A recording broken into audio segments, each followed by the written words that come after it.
To the public hearing for the FY20 budget for the school.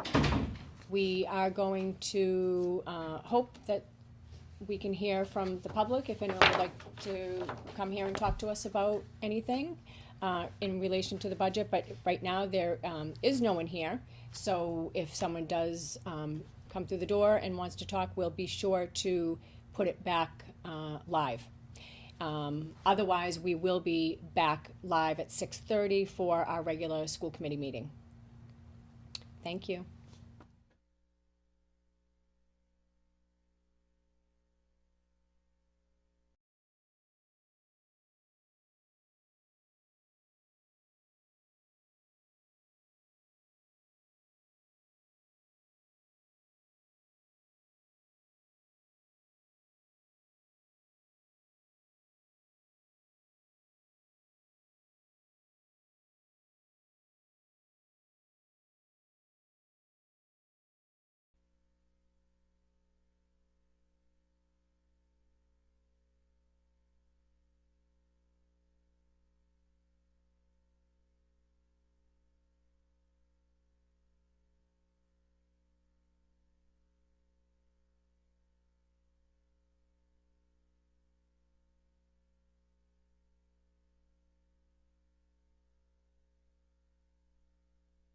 March 5th, that was, right?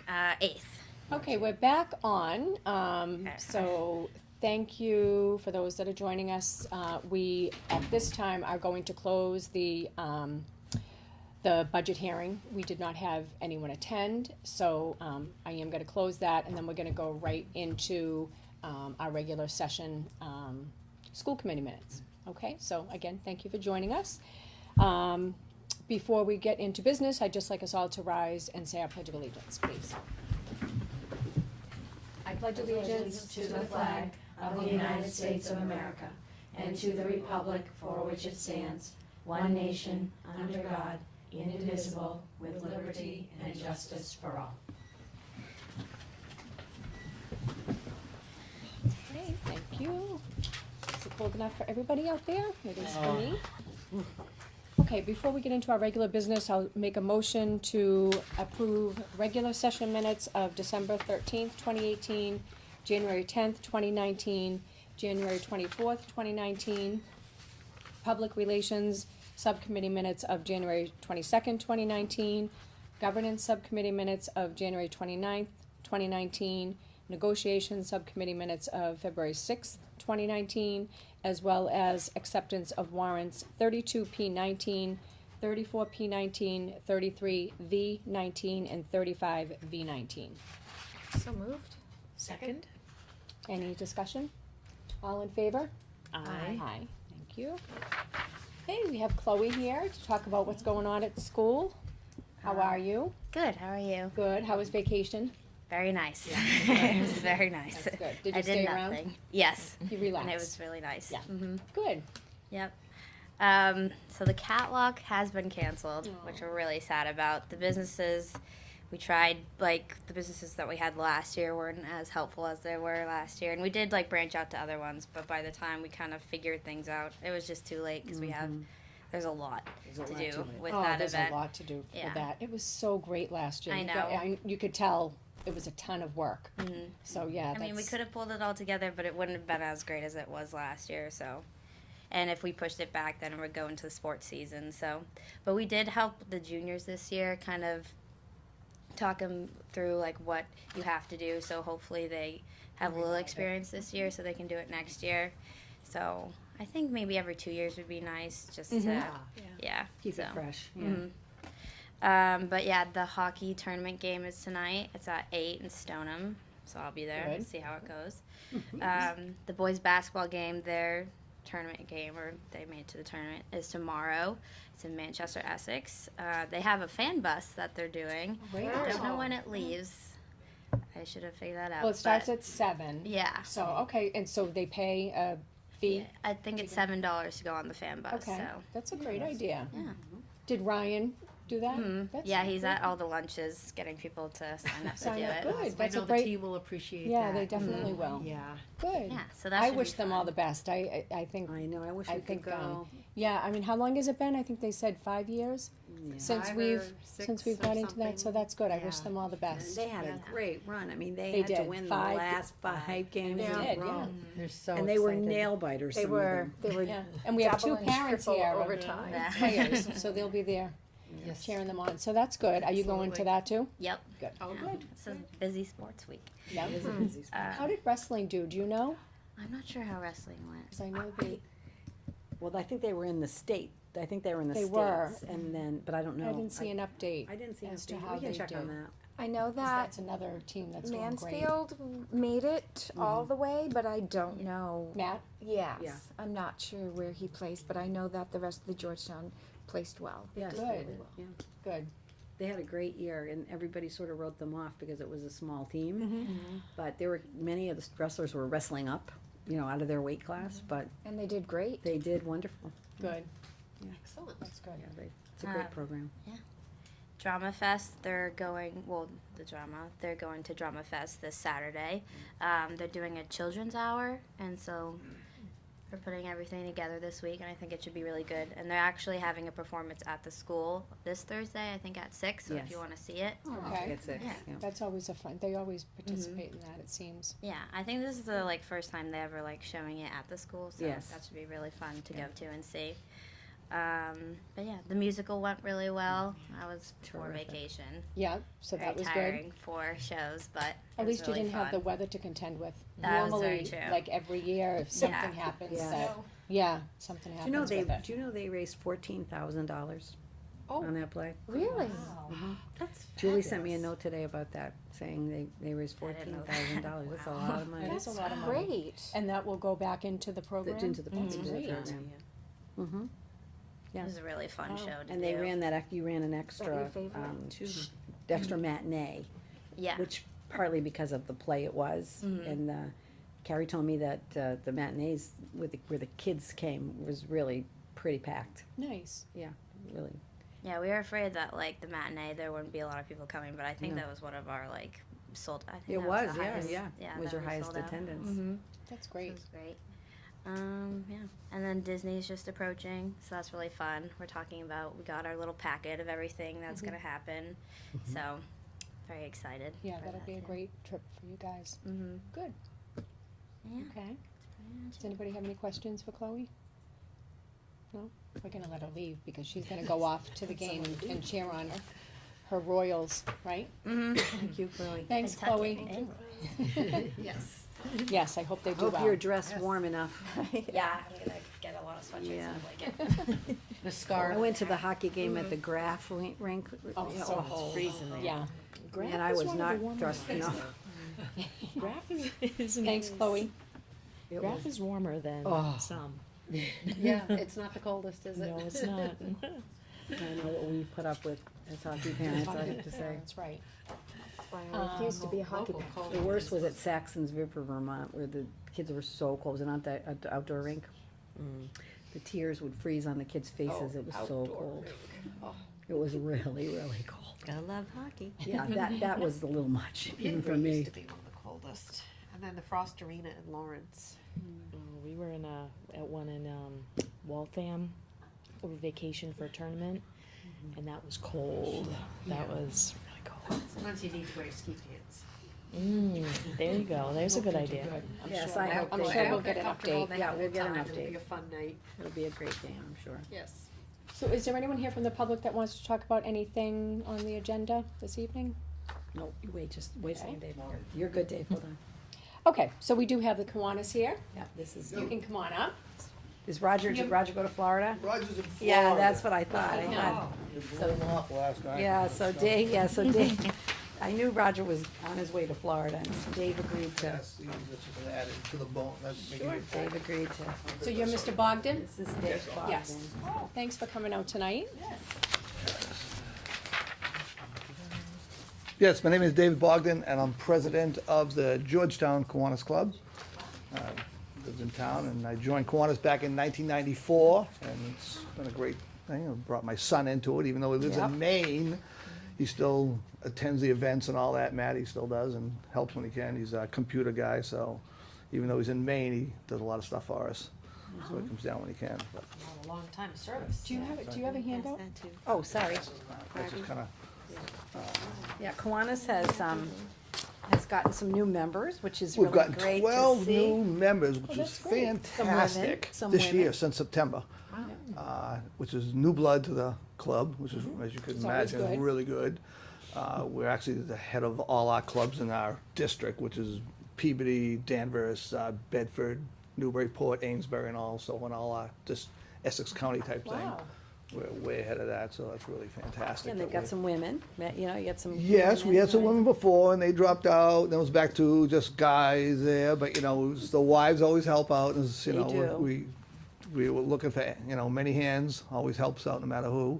And this year we have 4 new members. Matter of fact, we have a new person on. She just moved from France. Yep. And she was at the Suzico, which was fantastic the other day. Wasn't it great? We went to the matinee because I Yeah. brought my 3-year-old grandson, and there were a lot of little kids there. Oh, So that's that was a nice. cool I thing. love So that.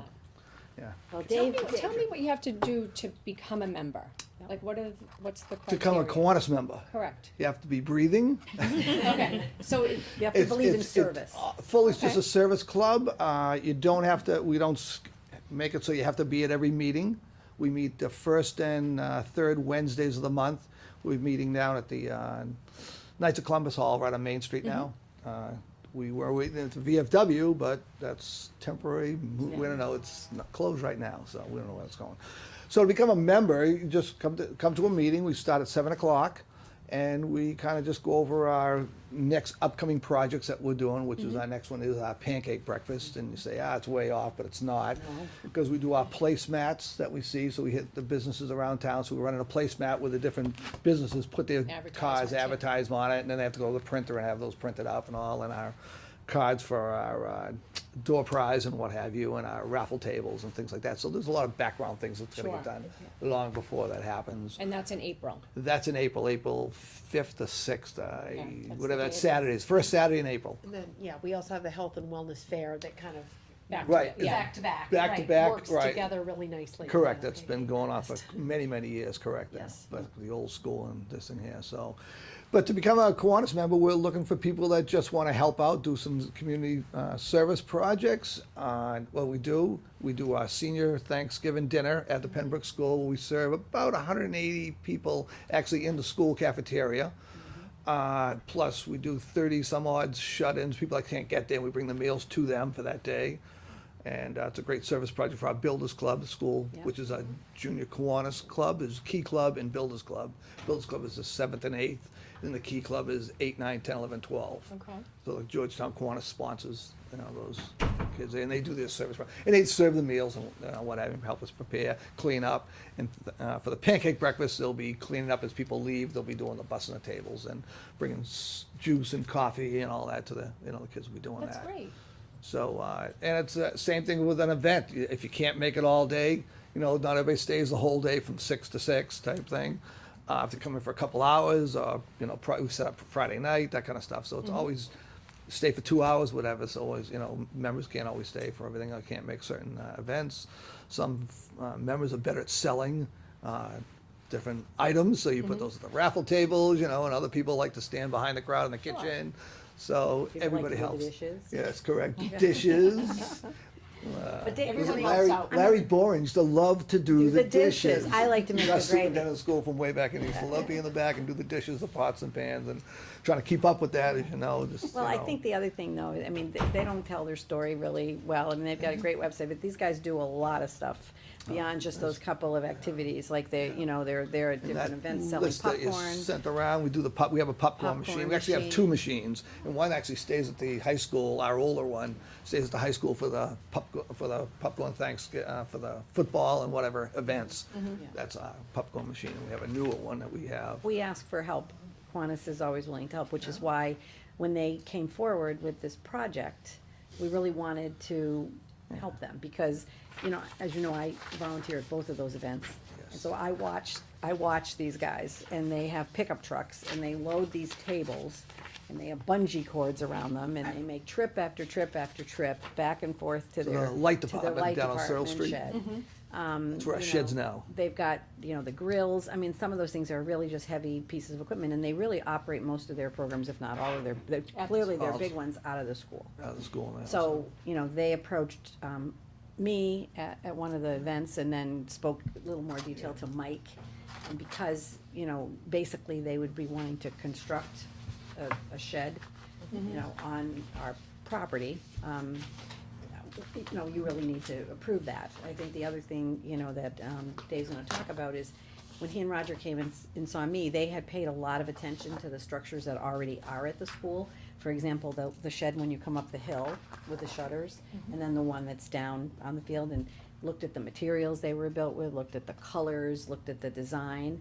And so their hope and their plan is to put something there that, you know, kind of fits right in with, you know, using similar materials, colors, et cetera. Right, Right. So, just to keep the uniformity there, which is great. Absolutely, so it Yeah. kind of blends in with the other, just look like the other, you know, constructed building that are on the site there, you know. So that's really what we are now, and we're like, where do you stop? So we, like I said, as Carol says, we spoke to Carol, we spoke to Mike Anderson, we, you know, scoped out out back where we were, if you've ever been around back, over there where the dumpsters are, to the left of the dumpsters. So is that over by the gym? in the back of the Yeah, gym. back Back behind of the the gym, gym. like straight back, I say to the woods, but in that little grassy knoll. Okay. There's nothing else there. There's Yep. nothing else Yep. there but lawn. And that would be out of the way. We wanted to be out of the way, of course, for winter plowing and all that, Yeah. make sure it's not, that kind of stuff. It's just like our sign where we put our electronic board out front here, we wanted to make sure it was out of the way for that plowing. So, you know, we got to know about where it is, and we got some preliminary estimates of having it done, you know, having a company come in and put it in there, or ourselves do it, and so we've come back to the fact that I think we'll construct it in sections, load it on a trailer and actually bring it and assemble it right there. We, of course, are gonna go, if it gets approved by the school committee, we figure we gotta start square one. So let's see if it's a go for here. Then have to go through the building department to make sure everything's, you know, according to size that they wanted, you know, structural wise, see if everything's safe that way. And also through the conservation, I'm sure, because it's gonna be, it abuts, you know, the woods and what have you, you know, and so, that's why we don't really have a place other than over in that area until we really finalize where we're gonna put it, you know, feet-wise, you know, how close it is to everything, but it's as close to this pavement and curb as possible. Right. We're always gonna have to drag stuff any further.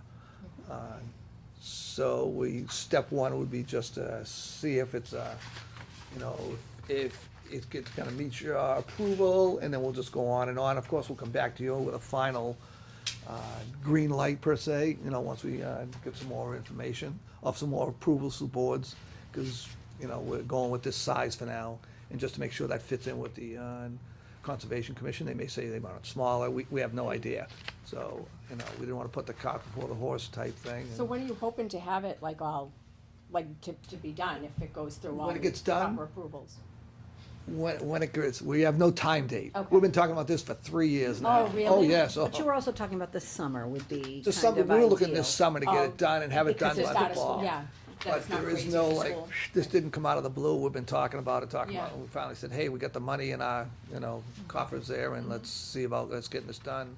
And we knew that, you know, to go to these different meetings and approvals, so it's gonna take, you know, this meeting to the next, the conservation, the building inspector and all that, so there was no concrete. We haven't bought one piece of material yet, so on that respect. But we've gotten bids from different companies, and someone knows someone type thing, so we got some prices, so we can afford to do it. The size we want, the 16-foot by 20-foot, you know, get someone that's gonna do Yeah, the that's a overhead good garage size. door, get an overhead garage door type thing put in. They have a lot of stuff. Oh, I'm sure. There's no food product in there, it's just pots, pans, like I says, Carol says, our grills, all our tables that used to be in the Pembroke School. And the Oh, reason, yeah. we need those because the seniors can't sit at those tables without a backing. So, you know, we set a few of those up at the Thanksgiving, but the majority of people need a seat, you know, so that's why we've kept the tables, but back then when they were changing the school around, they said, you gotta get rid of the tables, so we had to take hold of the tables and store them somewhere, so now it's, it's carting them back and forth, so. How many tables are there, David? There are 15? There's 28 tables we bring back and Wow. forth, yeah, That's- just 6 foot, they fold in heavy. half type thing, so. Yeah. Well, but now we have been buying round ones, which are much lighter, but they didn't have those 15 years ago, so they're, Yeah, the like round everybody ones else are has a nice, white, they're nice, and they're nicer, they're cleaner and all, but they're also Yeah. lighter. Big thing is they're lighter, but they still fold in half, they still take Oh, room. those wood ones are very heavy. Oh, Because you can and get they're- the ones at Costco now that are like, they're so light. Right, you know. Yeah, we went up to Sam's when Sam's was Yeah. closed, and we bought the ones that they had left, so we've been, That's getting smart. those, but I can't believe how many things your group does. that's just some of them, like I Yeah, said, well, that's just, I know that, we're Yeah. gonna be working with your group too, when the senior class the gets barbecue. ready for their Yeah. senior trip. So Yes. your group has always been so generous to do a cookout before Right. they head out to Maine. Yeah. I don't know if anyone in the group's been in touch with you yet. Oh, yes. Yeah? Oh, yes, Oh, because good. it was funny, it was back in January, Yeah. somebody called me and says, oh, yeah, everything's good, and they go, we're gonna have it at the VFW, and then like 2 weeks later, we heard VFW was not gonna Right, be because we usually do it at Erie. at Erie, and before, Right. we've done it at Camp Dennison before, We used to do Okay. it at the VFW 20 years ago, Yeah, we used to do, we'll have to figure out. But the point is they do a lot. yeah, we and do I everything, know, I soup to can't nuts believe and it. everything to go, so, And they always are looking for new members. yes. In always fact, when look for John those. Pingree and Mark Perry, Yeah. when we got done with the turf project, Yes. they said to me, we don't, but now we've been doing Where do we GAA go? forever. I said, I know exactly what you're gonna Yes. do. You're gonna join Kiwanis. And then the following Thanksgiving, sure enough, with Joe Sinkowitz and Joe, they were right, there. And they this- pulled their crew that they left pulled the their turf crew. Yeah, they- they're such great and guys they're too. great. They love helping the community. Erin so that's Duggan, great. she moved her husband. John's now on JK's with us, yeah. Okay, yeah, Yeah, that's a So- lot of stuff. We got a good influx, and like I said, so it's, yeah. so Well, that's, I think it's, I you know, mean, it's. As it's- long as Mike, who's, Yep. Yep. he takes care of the grounds and he Correct. has found a great place for you, and obviously the superintendent is Mm-hmm. fine with it. Do you have any questions? Yeah, where do you raise all your money? Like, where's it coming from? In town, our pancake breakfast, okay, so we get some of the product, that we You get. do so much. They I'm get like, it not A donated. lot's donated, okay, so it's donated, in the businesses, we do a golf tournament, and last year we raised, something like almost $14,000 last year. And that's through the banners we have at each hole, they put the little sign for Yep. companies Yeah. and what have you. And then we have corporate sponsors all, and just, people playing golf, whoever wanted to, it's on a Saturday, which is great, because most courses don't allow Saturday usually tournaments. Monday. Where do you usually go? We have at the Far Corners, we already have Oh, a yeah, date for in June Boxford. 15th for Far Corners. So we already have that Saturday reserved. So we get money raised from that. Our pancake breakfast, again, we know someone that gets the things printed up, so it's not cost printing. All the logos on the side get taken care of.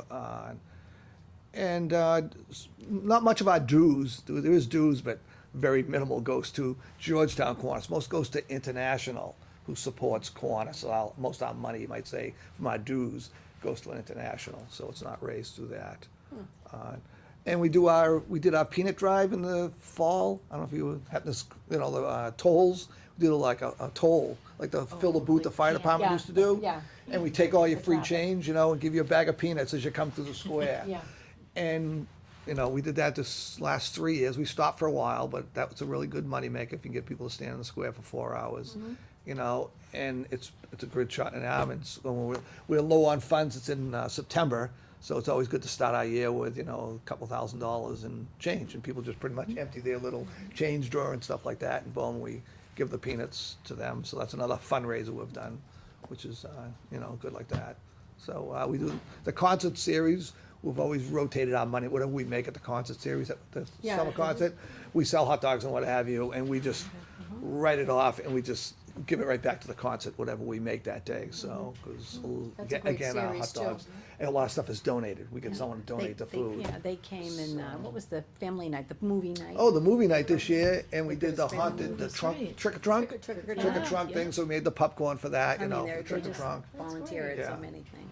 So again, we don't, nice. it's not a big thing for that. So that's, that's how we get our funds, our big funds. And there used to be a little rift between, I say a rift, a good rift between the pancake committee and the golf committee, just so you could raise the most money. And that's kind of good within the club, because you always want to beat the other guys. Raises the stakes a bit. Stakes a bit, you know, bragging rights, that kind of stuff, so that's kind of cool to do. So that's still a little, like, this is a thing in between the, you know, committees and stuff like that, so. And, and everybody benefits by that, you know. Thanksgiving dinner's a freebie. That's We all write free. that off, that's, you know, like I says, that's a, we don't charge, people want to donate, it's like, no tips, no nothing, you know, they come in, this is for you, this is for the seniors and stuff, we don't, you know, we don't try to sell them raffles, we don't tell them nothing. Come in, have a good meal, it's a nice dress-up thing, and, you know, people get to see everybody, you know, before the long winter sets It's in. very social. It's very social. That's nice. They're there at noontime, we don't serve till 2, but they're That's there, right. they're They there start at coming at noon. noon. Yeah, It's like, that's right. really? Tables to were get a all, seat? Get a tables good were seat. all filled really by 1 o'clock. 1 o'clock, they And were. they put out the hors d'oeuvres, but, Yeah. yeah, they were, It's just fun. It's Wow. like, really? But it's a social thing. That's why they Yeah. get there early, you know? Sure. They get there early and they stay late, and we get our meals to go. Everybody gets There's with all the- kinds all the of extra food food. We put it in a meal to go so they can take a meal for the rest of the week we'll and stuff take like 1 or that, 2 you know? meals with Yeah. them. Yeah, take them like, 'cause, you know, we have to. They move take the them on. candy, the fruit, I mean, like, honestly, it's amazing, like, how much these guys produce. Like, the night before, what do you do, 24 pound 22, turkeys? 20-pound turkeys, Yeah. we cut up and we start them at 6 o'clock in the morning. And we just rotate them into the ovens, bang, bang, bang, you know, and start with 150 pounds of potatoes, 50 pounds of squash, you know, and make the stuffing, everything's made, and you know, make right there, and do a breakfast for everybody that attends, Yeah. that's there, but, yeah, we start That's everything from great. soup to nuts. And, Well, geez, thank you for doing that, Right. because it is amazing to see it all written down, everything that you do. Yeah. That's Another great. really good thing is we do our Kiwanis. We got a member a couple of years ago. We do the teddy bears. Yeah. Kiwanis teddy bear, little sweater on there, and we get those from Kiwanis International, and we give them to the fire department and ambulance. So when they go to a scene of some sort, they hand out teddy bears. So it's kind of cool. So we just got another 24, and we just brought home the other day, and we'll do a picture thing. Oh, that's Yeah, and nice. stuff like that. So things like Yeah, that very that nice most people don't partnership. see, but unfortunately when tragedy strikes, you know, we Right. kind of like do that. Which for is them. why I'm glad you came, so that people that are watching can Right. hear Yeah. about it. But we're always looking, like I said, always looking for new members, and my name's in the book, Dave Bogdan. So I still have an old-fashioned phone; it's on the wall. So, but you can Have still you look used me up. those? Come on, My kids will be like, what is I do have a that? Why dial doesn't too. it ring or anything? Yeah, that's right. So you can always get in touch with myself, someone else from the club, P.O. Box 5 in Georgetown. Is, you know, we still have And you P.O. have a Box. website, We do have a website, thanks to Matt and some of Jerry Anderson now. She's into that, and Jerry Lynn is, do you know Jerry Lynn Anderson? Yeah. she's our new on- secretary. Yeah, Yep, they So got she her t- to be the secretary. Oh, okay, so she takes care of the site for you? Correct, right. She's doing that, and so it's really good that she keeps everybody Yeah. members, sends emails out to the members, because Yeah. some people forget their meetings and stuff. So she's very good at that, and she hits me up, which is good to remind me for my agenda to get it ready. So it's she's been really great as our new secretary. That's good. You know, so she kind of keeps us all on, keeps our website, and we have right now our other fundraiser. We have Bob the Penguin. It's just a plastic penguin about yay high, and he's sitting on the ice in a pond, and there's a camera, live video camera, and he's on there 24/7. He's on our website, and you take a $5 50-50 chance, and you guess when he's gonna sink. That's so funny. So when it's our ice out thing, and it's 100% profit for us, you know, Yeah. and people take advantage, and Great Yeah. idea. And so it's a how great- do Oh you, my gosh. how do you advertise that? it's just word of mouth. It's on our website, our Okay. Facebook page. There are some posters in town, whichever, so there's a penguin there and stuff, and you can just Oh, that's so go funny. online and get tickets Oh, on the okay. website, and pick a time, date, time, minute. Yeah, You think he's gonna go in? Yeah, down to the minutes. and whoever gets the Whoever gets closest? closest, it's on a 7-day 50. cycle, so if we've missed when he literally goes in, we just shut the camera off and we can review and go back. And if you go on the old website, you can see last year's 15, 20-second, like a little slideshows, you know, of it. I call it a slideshow, but a video of it. Shows them sinking. You know, shows the dates and the snow going by and all that stuff. Is it and- down by the gun club? No, Where- he's where on is- someone's private property. Because we need someone's computer with a Camera and- and all that stuff. So we thought about putting it where everybody could see it. Yeah. But then you need someone's access to their internet in order to do a wireless Right. feed off it. So Awesome. So it's kinda cool. We're doing that this is our fourth year doing that, Yeah, you know, so there's another fundraiser we do for that, so. With the it's kinda cool. temperatures going up and down, Yeah. you Yes, know, it is. And that's people ask me, very I'll tell you right tricky. now, there's about Figuring 8 it inches of out. ice on Bob. I checked them on Sunday, so there's still about 8 inches underneath him, so. And he's on a steel plate, so he will sink. Yeah. You know, he's mounted, so he will sink. And we have him tied to a rope so we can haul him back in, you know, once he's down and stuff, so. That's great. But, that's just one of our kind of cool things like that. yeah, it's Yeah. awesome. So. Do you guys have any questions about the shed itself, or you? No.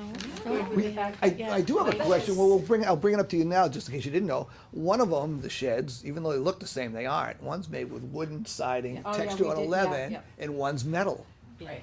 I don't know if there's a preference, as we go along, you know, it doesn't matter to us, but, I think Mike can. Yeah, let's talk to Yeah. Mike Yeah. about it. you know, Mike can be your go-to yeah, guy. okay. I think just as long as it's in the keeping with Blends. the It's a character. vertical, Yeah. it'll look Yeah, vertical, so it's exactly. gonna be the What's same. best with So the it's school. not like all of a sudden like a totally different style. Not gonna be clapboard, right? Yeah. It's not gonna be horizontal, it'll be vertical. Or a log cabin. Yeah. Correct. Even though that'd be neat, but it just wouldn't go with the fluorescent orange and stuff. Yeah, it's not gonna be a big, bright, Yeah, Howard I think Johnson's. if you just work it out with Mike, I Do think Michael that's and great. stuff like that, you know, so we I just don't have wanna. any issues with it. I think it's great. I'm glad that we could help you guys because you help the community so much, so it's nice for us to be able to grant you something that would make your life easier. It would make our life easier. Well, then I will make a motion to approve the Kiwanis Club of Georgetown, their request to construct a 16 by 20 storage shed on the Pembroke School property. So moved? Second?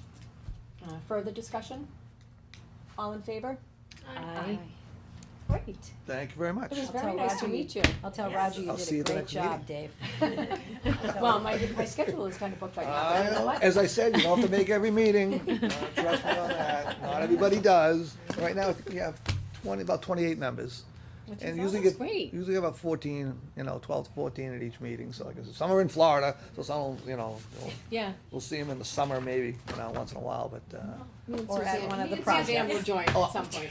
we have guys that Bring are out of Cheryl and town. Karen with us and You have a Michael, great, right? you have a great. We do have a good mix Every of other people. Wednesday, Barbie. Every other Wednesday. Yep, see every other Wednesday, first and third, if there's looking 5 for a Wednesdays in a project month, that's don't come on the working. 5th. Thank you, Dave. Thank you. Thank you, have a good night. Have a good night.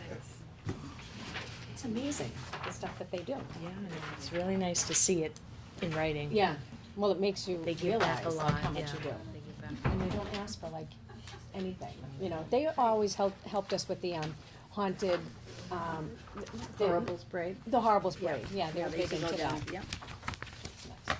Okay, so we're also gonna talk to, the Georgetown Royals Sports Boosters tonight. So we have the president Shannon, Dow here, as well as the treasurer Kelly Coy. Come on up, girls. I feel like I'm at one of our meetings, right? So how's it going? Good, thanks Thank you guys for coming out. Of course. I bet you guys are gonna Spice it go up. I out was gonna after say, though. we huh? might have already So you guys are doing a great job under Shannon's leadership. You're doing a great job. And you're Thank you. It really, takes a lot of people. It's not just me, for sure. it is a lot of people, but you have to have someone that is willing to take on the lead. So you have to, you have to have that one person, and it's great that you have people like Kelly that's so familiar being part of the football program. That's such a big thing in Georgetown here too. So it's been great coming to the meetings and seeing all the people attend, but you're doing a great job revitalizing a group that has done fabulous things for the athletic program. So I you for hope saying. that it's gonna continue to go well. I hope so too. We're Yeah. very hopeful. So tell us what's going on. Yeah, so we're in pretty good shape. It started, I think, a little slower than we'd like to. I've met with Carol, it was over a year ago, I guess, and everyone's been wonderful supporting and sharing all their ideas. And at the end of the day, we have come together with a model that we're following that I think is pretty consistent with one that I think Georgetown would be successful with. And we're at a point where we have a great board. We have a great support. We have our first fundraiser that we're almost ready to launch. We don't want to spoil it too much. It's pretty fun. Although I love that last one with I was like, that sounds really great. Yeah, that is fun. Maybe our little friends could meet up. But we're between both Dan and Margaret and Carol and everybody supporting, and Ryan's been wonderful. Just getting the word out there, and that's where we're at. So the website, the social media is all started, just rolling out, and the group is really, I think, we're trying to take it slow in the beginning and not bite off too much, but we have some long-term plans and some short-term goals, and so we're trying to be cognizant of moving forward with caution, but also supporting all of the sports. So it's really educating as many parents about that, whether they're at Pembroke or they're at the middle school or at the high school, that this group will support the whole organization of children's athletics and the Georgetown Pride, and just being a Royal, whether your child is an athlete or not. So that's really been, we're trying to put that into place in a way that we're educating everyone that it doesn't matter whether your child is playing softball or if they're in the ski club or they're hockey or wherever they're at, that this organization would like to, I sometimes call it an umbrella, but I also feel like it funnels. So a little bit of both, putting everything together and just be a support to all of the Georgetown Royals pride and putting it together. So, we have some ideas in place, and we're hopeful that they will all pan out as we imagined. And it's been fun. It's been interesting. It's been definitely a learning process for me, and I think for everybody. But that's been also kind of joyful to be able to do it that way and have a model, but yet not have to follow it exactly. So that's everything, I think, in a nutshell. I think the flyers got put out and everything, and Great flyers. so it's trying to find the right way to not just say we're here to support the athletic program, because I don't want it always to come back down to a financial piece. So we're still playing around with what that looks like. We really want a partnership with GAA. We want a partnership, obviously, with the school. That's an obvious, but as many other organizations to try to see what we can do for the school and the community. So, and Carol's been great sharing So everything. you have like bylaws now? which Yep, is- so we're all set. We have You've our spent bylaws. a lot of time doing that. Yeah, that was a little longer than we had hoped, but That's important, because the bylaws really kind of describe how you operate. Right, exactly, yep, so we have bylaws, we're still putting together some procedures as things get developed. We have our tax ID exemption number, we have a bank account that's ready to be established, we have everything moving forward, hopefully, that we don't see anything that's gonna hold us back from that. So it's been all volunteer and all, just support from anybody. So I think the more that, even just tonight coming here and sharing that out there, and like I said, it's refining, because some people hear boosters and just assume it means something. And there are still, all the teams will still remain the same and have their own leader and their parent representatives. So one of the things that we really are looking for in the back on the flyer is different ways that people can volunteer. It could just be, actually just be, but somebody who would like to just be a parent rep for their child's sport. And that person would be able to send, for example, I'm very comfortable with the basketball program, so I know that inside and out. But I want to make sure that as we're promoting everything on our social media, we're representing everybody. So we want to know the ins and outs of what's happening with the wrestling, what's happening with this. So just as another way to communicate with everybody and promote, and then, with that, bring the school community spirit around of what everybody is participating in, so. And if you have a rep from each sport, then Right. that's kind of a nice connection. Right. So that's something that Ryan is going to help us work with, as well as getting some more communication through the school, so that parents aren't just receiving another email, but something that would be a little bit more specifically designed to their group that would be coming to, from, the athletic department. And then obviously when we have fundraisers, anybody who would like to do something as small, very small, or something really big. And the way we anticipate everything to happen as far as the financial piece is it will remain the same. Sports that, field hockey makes money, they'll still get their piece of the pie for that. That's not going to change. But anything that All Sports Boosters makes and puts together, they'll also get a piece. So they'll actually benefit that. And so that's something that we're excited to be able to help some sports maybe that don't do as much fundraising, but ones that do, they won't have to be able to come together. So, and then another way to solicit businesses and get, I know someone just said to me the other day, I'm donating to this and I didn't know why I was doing this, but this actually makes more sense for me. I feel more comfortable that this would be going to all sports. And so we have a list that Ryan's put together and that we've put together of some financial goals that we have that we're excited about. Yeah. But all the little pieces, like you said, Carol, of the bylaws and the tax ID and all those things have, it's taken personally I feel like it's taken a lot longer than I wish, but I guess that's maybe how it is. I don't know. But anyways, so we'd love to have members come. We meet the first Tuesday of every month at the library at the school.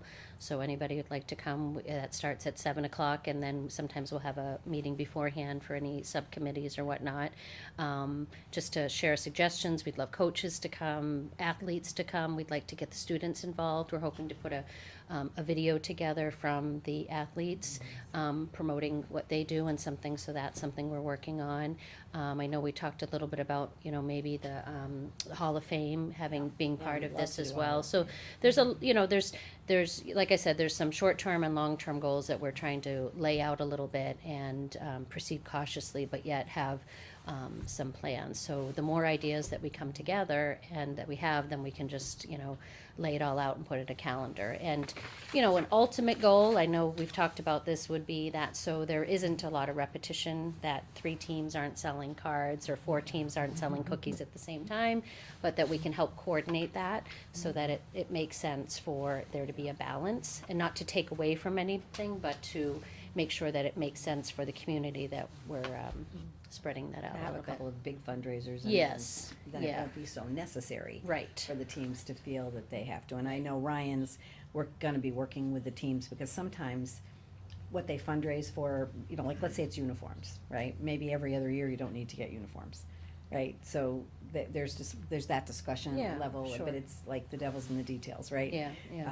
But just to have the sports boosters, up and running we're so grateful for it and the time. And the fact is that there's no membership fee for this. Right. You just have to be, if you have I guess if you have a child in Yep. any athletic program, town or school, Right, and community member, anybody that community wants to member, anybody. be involved, alumni, and just to be able to share some ideas, from banners to community spirit to I know Pam, you had talked about before the fair that used to happen in the Right. park and ride. Oh, the carnival. The I was carnival, just looking at carnival, yes. pictures from my Yeah. kids at the carnival when we Do you know first how moved long here. ago that was? Well, we've been here 18 years, so it was So I back wasn't. then. So I've been here 15. Okay. park So and that ride. It was. was Would you awesome. say that was the last time it happened? I would think There used so. to be a Yeah. carnival one year. It was just At the one school. year at the At the school. school. They did do it at the parking school. lot. I do So remember that that was too. Going to Who that, was that? yes. What would you say Carol that- Esposito put that together.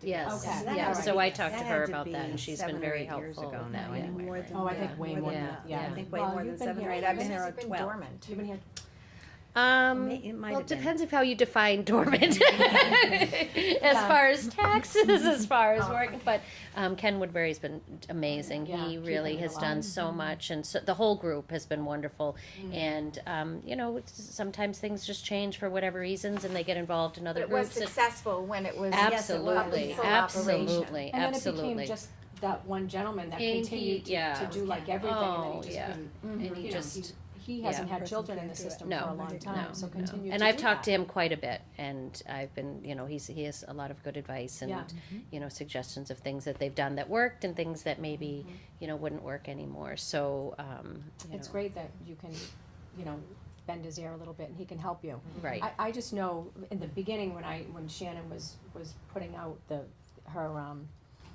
her time to do this, I've always been concerned with the athletic programs overuse of fundraising because right, I just felt that it was saturating Yep.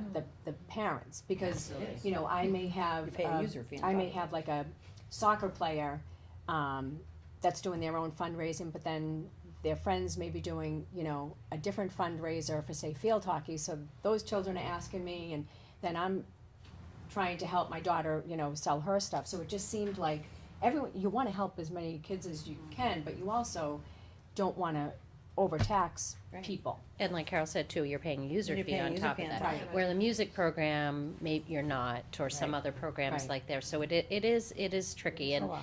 so we definitely wanna be cognizant of that Yeah. and realize that, and so we hope a long-term goal will be to replace and do in lieu of, instead of on top of. Right. But in the meantime, we have to, you know, proceed, yeah, Well, little I think like steps. the superintendent said, you have to, you can't just every other year get new uniforms. Right, If it's not necessary, Right, you right. know, and look at the amount of, items that could be that are- used. right, right.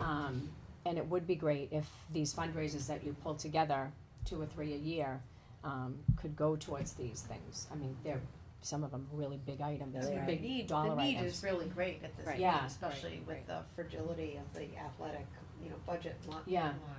Right. But Is it nothing all right on if I here is, read out the financial support goals yeah, here? sure. The money could go to new scoreboard tables, banners, senior celebration gifts, scholarships, portable press box, Mm-hmm. turf sound system, pop-up tents, weight room updates. I know our weight room really needs some help. Bleachers, replace basketball floor at some point, small gym backboards, mats, wrestling and cheer, goal posts, soccer, football and lacrosse, football pads, volleyball nets and poles, SB dugout, softball, sorry, Yeah, dugout, okay. cubbies, basketball and football huddle. So that's the And website, more. right? And Yeah, more. that's So the those are just a video, and then few it's a website, and then things that- then the athletes watch back, and the coaches use it as a, learning tool as So well. what's that, like a yearly? Yeah, yearly yeah, fee? yeah, are in yeah. need of. So right now, football and basketball share, I believe share one, if it might be, Oh, is that okay. correct? And they use that together, so if there's other sports that need that as well too, and the other piece is that we can be a piece of the puzzle. Yeah. So that if they can raise a third or a half, that we can help support that, so that's the other idea of that would be a That really makes a nice lot of support, sense. so it wouldn't just be carte blanche, going through it, and the list is longer than that, but that's kind of, right there, I ended, Yeah, It exactly. ends with, Yeah. and more. And more, thank you, exactly. Dot, et cetera, I know, I always add et Right, cetera, just right? not enough room on the page, Yeah, that's all. yeah.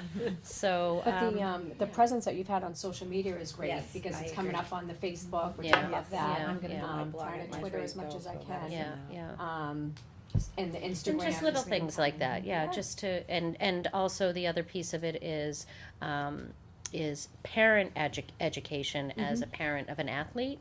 That's something that I'm trying to work, I was reached out to the Tri-Town Council and some other organizations to try to get, to be able, that we would be able to, help support having some programs in place for the coaches and parents of athletes. Like of workshops. Workshops, exactly Right. like that, so we're hoping to cover, different areas and, that we'll see how that all. To not just be about fundraising. Absolutely, thank you, yes, I've said that a lot, I mean it, I really mean it. Education. Yeah, yeah. Well, I think it's the perfect time, because I think, I just know what I've seen with Principal Richards is the camaraderie behind the whole Right, you know, royals and Absolutely. what it's Right. like to be a royal, and I applaud him Yep. for doing that, because I think the kids really like that, you know, they love the Georgetown gear, they're proud to come from a community like this, that's so supportive, It so helps I- them to feel like they belong Yeah, in the yeah. school Yeah. community. Yeah. And I Yeah. know that the principal had said that when he came here, Yep, that yep. was one of his I know. big important goals, was to just make the kids aware of, you know, he wanted them to be proud and to just, whether you're an athlete, whether you're, you know, in Key Club or wherever, you're part of the school community and, you know, respect, you know, your peers and just, you know, I think you've done a great job with that. So when you had said that, build community spirit, it's perfect timing. Absolutely, I agree. Thank you. I second that, and I felt the same way when I met with Jan. I was like, ah, I said, "Oh, there it is." You know, changing the culture and bringing all that out. I was like, the timing just sometimes things like that happen. So yeah, so we're excited. We're Along a good we're a wavelength. little nervous about some of the things that we're taking off, but we feel like we have a really good support around us, and we encourage more. Even if it's just sending an idea, even if it's Yeah. not attending a meeting, there's really not a lot of commitment time. It can be as little or as much as anybody wants to be part of. It could be for a season, it could be longer or whatnot, and there's so many people out in the community that have already reached out to help with every little piece, so I'm encouraged by that and hope that just Is there a continues. place on the website, Shannon, where if somebody wanted to send an idea, like, you know, Yes. are there names There's you can click contact, on and yep, then it just yep. goes right to your There's a email? contact, Okay, yeah, perfect. contact. Is that Is that part of the school email too? So that Is there a link? is, yep, so Ryan added, or he asked somebody to add that. It did get added under the tab of athletics department, and I didn't know, I just happened to notice that yesterday, and I was wondering if it should go under links instead. Well, we'll take a look at that. But I did look at that, and so I was pleased that was already added right there, and. Yeah, that's good. And, yeah, so Because that's we been have a fun. place on the district site where, you know, GEF is. you Right, know, so and that was kids under the have- links. Yes, you should go piece. there. So I think it was under athletics, and it took me a while to find it, and Well, so I think it's yeah. on athletics on the school Yeah. site, but Oh. I think if we go to the district Okay, site, there you we'll go, put it yeah, under links, sure. because that's where the GEF, PTA, Yep. the town, Mhm. the town Right, website. that makes sense. So we'll put yeah. you there, and the district site anyway. Yeah. Okay. Okay, so the next meeting is next Tuesday, March fifth, Yep, 7 o'clock, as long as, I think there are a few conflicts Yep. for that night, so you may end up, yeah, so we Having- did have I know we have the hypnotist Yeah. night that night and a few other things, but so far so good, everything, we've been having full meetings and very productive meetings, but we'll definitely post it, we have all the minutes and the agenda and everything posted on the website already, so anybody who wants to see that, who can attend a meeting, that's all accessible, all on the website, it's georgetownrsb.com, and so if there was a change in the meeting, that we'll go ahead and post that, and everything's on there, so. Good. Yeah, thank you you to guys are doing a everybody. great job. Well, thank you, we're enjoying it, Thank it's you fun. so much, ladies. You having All right. fun? Yes.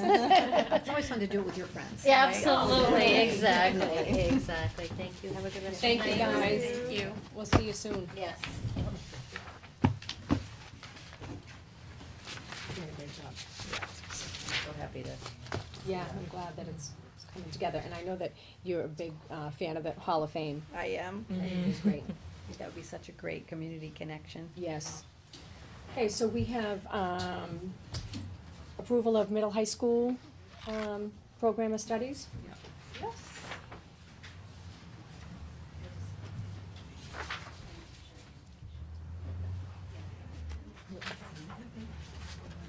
Psychology? It looks like that's the only one, That's the only yes. one, yeah. Good evening. Hi there. Hey, Dan. So each year, we review the middle high school program of studies to make sure that what we're offering is in sync with what is happening in society and better prepare our students for college and career beyond our high school. And this year, I did put the program of study out to all teachers, just not department heads, because I wanted everyone's feedback on wording. Some of the wording was old, needed to be revamped. Classes were on there that we offered maybe 4 years ago that we don't offer. So we did a real cleanup of it. And so there was a lot of input from everyone, which is nice in our program that we offer at the high school and middle school. So through all the cleanup, we landed with a new course, which is budget neutral, and it's advanced. Yes, that I did offer new courses to all teachers to weigh in on. So this wasn't just a department head speaking or the principal speaking. This was a community speaking to the program of studies, and it took some coordination because I think it was the first time that I asked everyone to weigh in on it. But with Google Docs, you know, it made it a lot easier. So the new course that rose to the surface that's budget neutral is the Advanced Placement Psychology, which will be in the Social Studies department. A couple of reasons for this course. We do offer currently offer a psychology course, and we will continue to offer that. This course is geared more towards the behavior and the science of it, and you'll notice that one of the courses down below that could be a recommendation to get into this is a science course, and it's for 11th and 12th graders. And down at the bottom of the sheet of the course description, final grade of A- or better in grades 10, and the honors U.S. history one, and the 10th grade science. So it's a combination of bringing the humanities and the science together. The other reason for bringing this together is student voice. When I reached out to students and asked what they would like to see, this is one of the courses that rose to the top, and this is pretty common in high schools to have advanced psychology in high schools. Already there's a lot of buzz, and we haven't even signed up for it. So we anticipated one section. We'll see if we go to two. We'll see where that all lands, and but there's already a lot of buzz with the students about taking the course. So I'm excited for the school, for the opportunity for students, and to add another AP course to our offerings. This is Mr. DeFranco gonna teach it? I think that was the discussion. Mr. DeFranco is going to teach it, yes. Oh, so wow. he already Yep. teaches a government Yeah, course. Well, he teaches psychology right now. I think he's taught it in the past, and I know Yes, that he has. Mr. Cloak teaches psychology. He may also teach at the same time, but I have to check that. But I know he has taught it, and he has wanted this at the high school for some time. Yeah, my son, who's a senior, so he won't be here, but he predicts that this will be a very popular course. He's, excited. And I just noticed in the U.S. News and World Report ranking of high schools, there is a value called college readiness. And I just kind of drilled down deep into what is that based on, what it's determined by, and it seems to me that it's mostly determined by the number of AP courses that a high school offers. I mean, not that that's, really, really important, and I think there are good reasons for wanting to take an AP courses and not such great reasons for wanting to take AP courses, I mean, ideally, the student is deeply interested in the topic and wants to really get into, all the subject matter more and learn more and deepen their knowledge and decide whether they want to pursue this in their college career or not. And of course, the reason not to take it would just be to, impress and to put it on your transcripts. But in any case, I do think that, I know it's been difficult for us to offer more AP courses because of our small, we have a small school and the scheduling has been a challenge. And so, good luck with the scheduling, but I applaud it. I think we really are due to add another AP course to what we offer, and I think this is a perfect choice, so. Great. I appreciate you bringing this up. Thank you. Now, is there a course that is being removed to put this in, or? There are sections. Some courses we offer 2 sections for it. A course isn't being eliminated, just a section may be capped at, the course may be capped at 1 section rather than 2 sections. And that's how we are able to do a budget neutral. And I think there is other opportunities at the school that we can take a look at in the future. What we're currently offering, and is it relevant, and can we modernize it with another course, or is something that's more appealing for students? And this is the first step in taking a broader look. I'm also getting the sense that psychology is a very popular major at colleges. And I don't know how many of our graduating students will be majoring in psychology, but I would guess that it's a good number, so I think students are gonna feel better prepared to move in that area, go down that path with this course, And I for don't, sure. on the looking at serving the higher level students, this is a great entry AP course for students who have never tried an AP course that can go into it. And that's one of the other reasons why I wanted this course to be introduced, is that it's just not serving those who are at the higher end. It's for the middle student as well to enter into AP courses that normally wouldn't consider it. So I'm excited about that opportunity. Hard That's science, another good point. Yeah.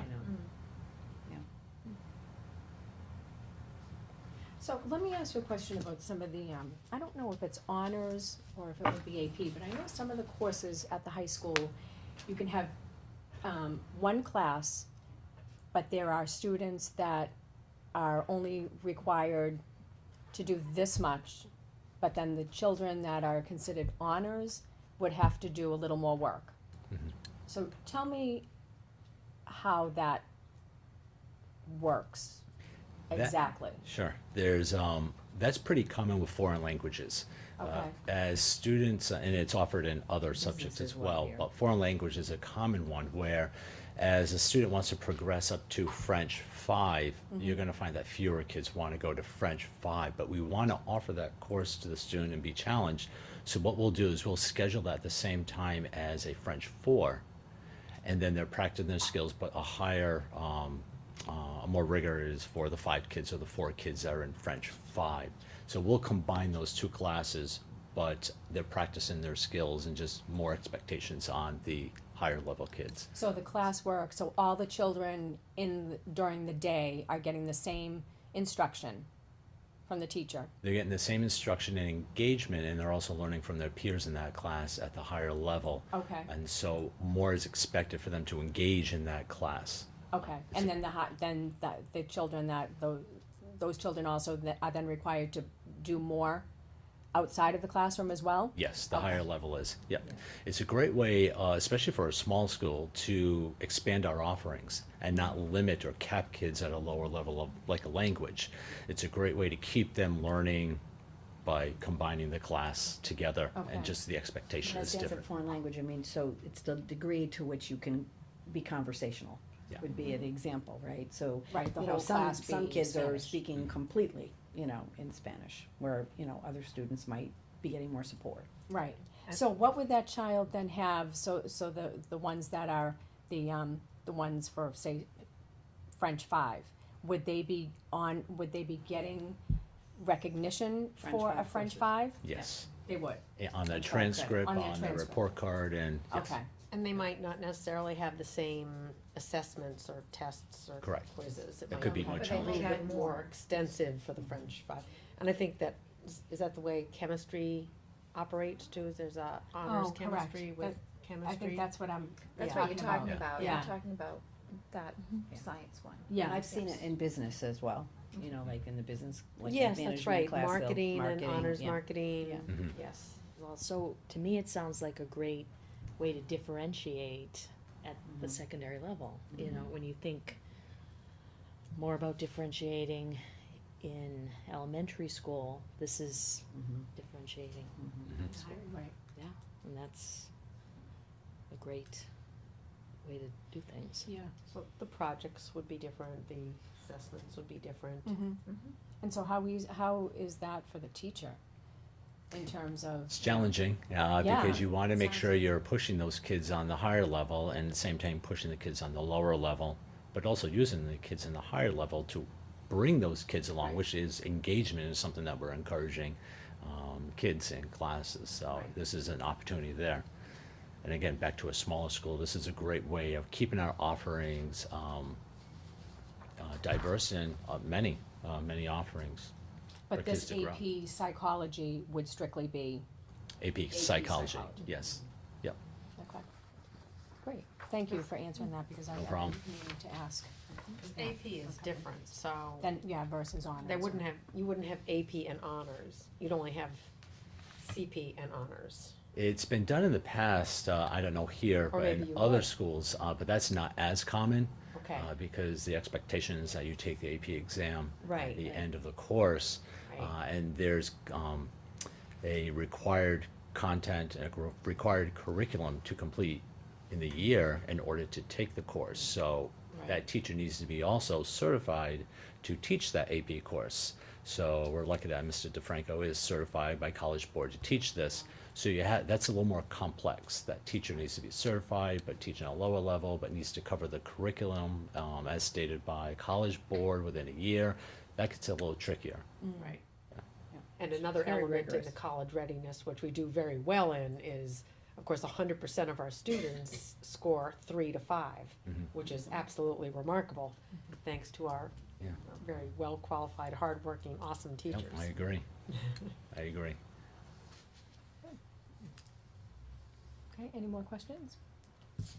Okay, so I will, make a motion to approve a new course, AP Psychology, in the 2019-2020 Georgetown High School Program of Studies as presented by Principal Richards. So moved. Second? Discussion? All in favor? Hi. Aye. Great. Wonderful. you. Thank you.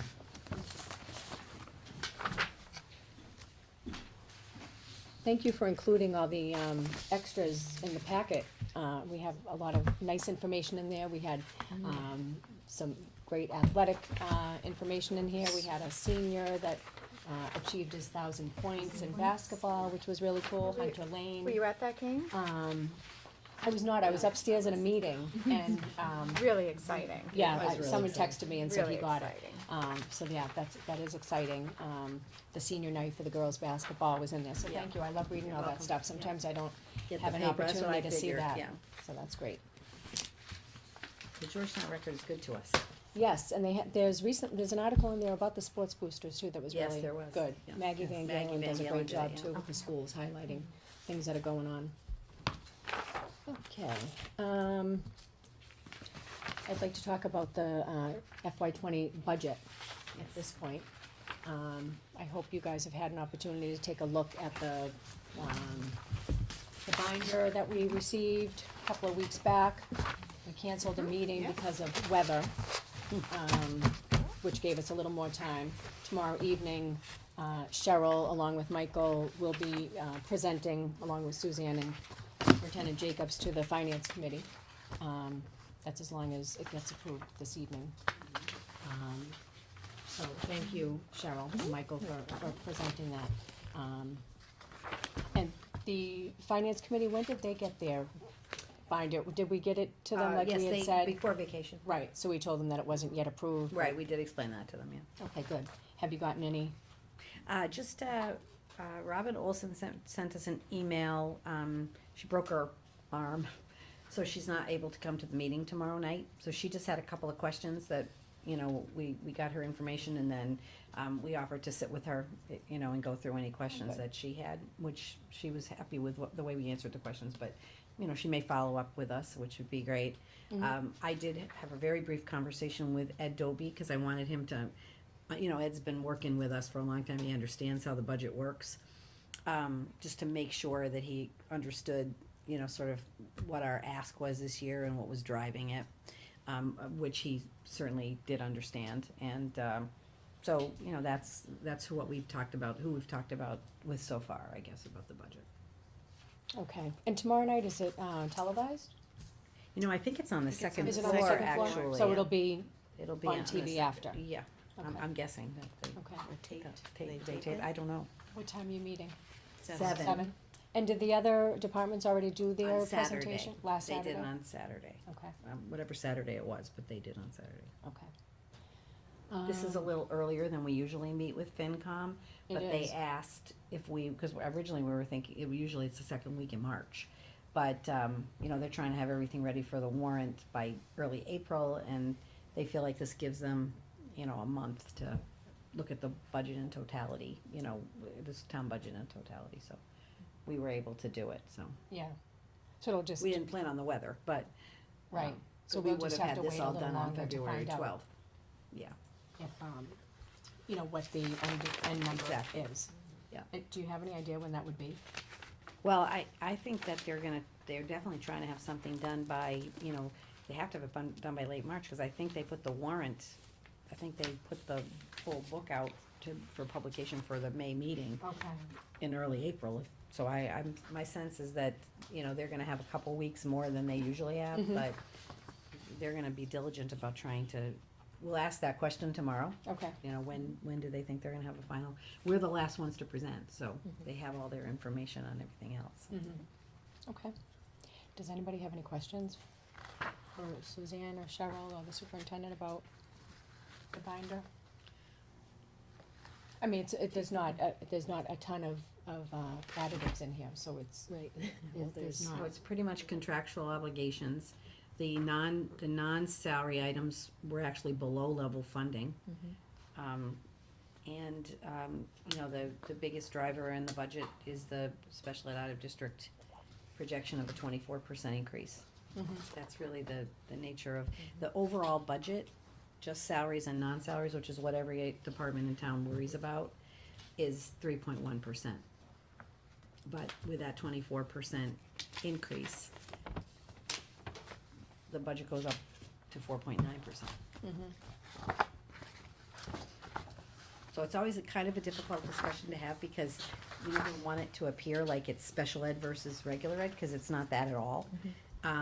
We service all children, and I think, as we know, we've done our due diligence of trying really hard to service our special education students in the least restrictive environment, which is in our classrooms and inclusion settings. When we have students who need something more, we have programs, and have for years had programs in all of the sort of major disability categories. So for students who have learning disabilities, in general, we've got programs pre-K to 12. For language-based students, we have some specialized services for those students. Autism spectrum, we have those programs all the way through the districts. But there are times, for reasons, after we've, kind of exhausted the options that we have, there are situations where, students need to access an outside placement. Generally, that was one of the questions that Ms. Olson asked me, was, sort of, can you say a little bit more about the nature of the outplacement? Like, can we understand, like, what kids go out, right? And I would say that there's a few categories. One is, children who have severe autism, beyond what we can, what we can service here for them. We have students who have diagnosed mental health issues, very serious, diagnoses. Again, we have a therapist in the schools, and we have a school psychologist, and we have guidance and BCBAs, but sometimes these needs are beyond. It also mentions that the tuitions went up, so. They did. That's unforeseeable. Right, so we have, and then the other is, sometimes we have medical situations where, students have feeding tubes, or they have, serious medical conditions that, again, we aren't able, even with our services, to do. The challenge with that, however, is that the cost of those placements is significantly higher than the cost of a per pupil expenditure. We've got some kids at 30,000, we've got other kids at 300,000. Right, one of the students that we're working with now is a $340,000 placement, of which half is us. If you look at our budget, 1% of our budget is $150,000, right? So $170 makes our budget go up 1 point anyway, right? It's not that the student doesn't need it, the student definitely needs it. There's many bits of data that support that. It's just that those costs are just so high. And it makes a huge difference. Our budget can go up, as much as 2 and 3%, just on the nature of a couple of out-of-district placements that we didn't anticipate. We use all of our circuit breaker money in the budget, so we can't use that for an extraordinary circumstance that comes up during the year, because it actually funds the budget, right? And we don't put things in the budget that we don't know we're gonna need, because what that would mean is that the budget would go up, and then maybe we'd have to cut a teacher or some kind of position in order to put something in that we might need, as opposed to something that we really need, right? So that's the nature of and to Suzanne's point, we often, not every year, but we often get notifications from the state that some of these facilities, which cost a lot to run. I mean, we have to understand that they do cost a lot to run. They need a lot of services. They'll get a tuition increase approved through the state that'll be 25% more than what we pay this year. Like we got one the other day, and it resulted in like $13,000 increase. You know, so if you have a student that goes to that school, you've got to plan on that increase. So it's really hard because, you know, we educate all our kids, and we're happy to have everybody here. We've done all this work in special education for years because we believe people pay taxes in this town and their children deserve an education. You know, that's why it's public school. You know, there's a place for everybody. It just so happens though that there are times, and you know, we have 1,400 plus kids and we have 18 students that are outplaced. So it's really not a lot, but we spend $1.5 million on that population. Again, all services that are needed, you know, they're mandated, you know, through the special education process, team decisions, and we're not questioning that. It's just, the cost is just something that's very difficult Right, to and plan it on, hits every right? district, It because hits anytime every you, district. you look on social media or the newspapers, anytime they're talking about It's hard education or the everywhere. districts that are having difficulty, it's all Yep. geared towards the volatility of the Right. special education. And so, you know, we're working, all of us are working on it at the state level with the legislators, talking about, you know, so circuit breakers, an example, you know, if we look at the section, I forgot what section is K, what's the special ed section? M, if you look at that chart in section M, which we look at, this is the last one in that little section, sorry, I lied, it's the next to the last one, where the circuit, it's a formula, but the circuit breaker, you have to hit the threshold of almost $46,000 for the services, and then It you doesn't can include qualify. transportation. It's only for tuition, and it doesn't include transportation, so if you know, I think people always find it interesting, if you look down the columns to the total, you know, you see the total cost is, you know, in this case, it looks like it says 1.9 million, am I reading that right, Suzanne? And But includes it's- transportation. that includes transportation, but then if you go over, but where's the part, I'm looking, 1.5? so we get 595 Right. back the following year, but we expend 1.5, that's what I thought, 1.5. Yeah. Because tuition and transportation, First one. yeah, transportation is included in the 1.9. But it's just, it's not about the kids, it's about the cost. I think that's the important thing to emphasize, it's not about the kids, it's about the cost. Well, in years past, it seems that the special education, tab is gonna be the one looked at. Yeah. From finance, that's what's, Well, you know, usually because they everything ask else us for is so 3 clear. numbers. Right, special They education. ask us for salaries, Salaries. non-salaries, and special education. And really, in the past couple of years, the special ed out-of-district increase has been more in the 2 to 3% increase. It's 24% this year. So, I mean, that's why we're in the situation that we're in. And that's what we're gonna explain to Finance Committee tomorrow night. And I think most of the people on the Finance Committee, you know, I think understand. So that's why I always call it snow and ice, because I still think that's a good analogy, because all the other departments will have, you know, salary and non-salary, and they have to kind of control and work within those budgets. We do the same thing. The problem is, like Peter Durkee, he might have, I'll make it up, $100,000 in the budget, but if he gets 3 snowstorms that he couldn't anticipate, that $100,000 is spent in the first storm. The following fall, you know, so he can deficit spend, and the following fall, the town, you know, pays for it, you know, reimburses or whatever it is they do. That makes total sense, but we can't deficit spend. Sure. So we can't end the year. So that's why we freeze our budget.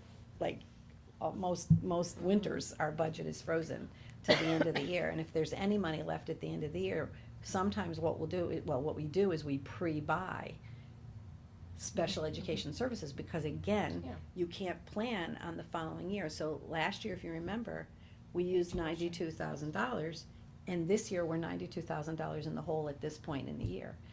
because of those changes in the special ed costs that happen, and the budget's frozen. So it is a situation that's just difficult, and, but it's snow and ice for us. Like, cause we can't predict this. We know what we know at the beginning of the year, but if a student moves in, or something happens and a student, needs a placement during the year, it's not like we have a fund that we can go to. We have to find the money in the budget, which means we don't do certain things that we would like to do, and that we've budgeted.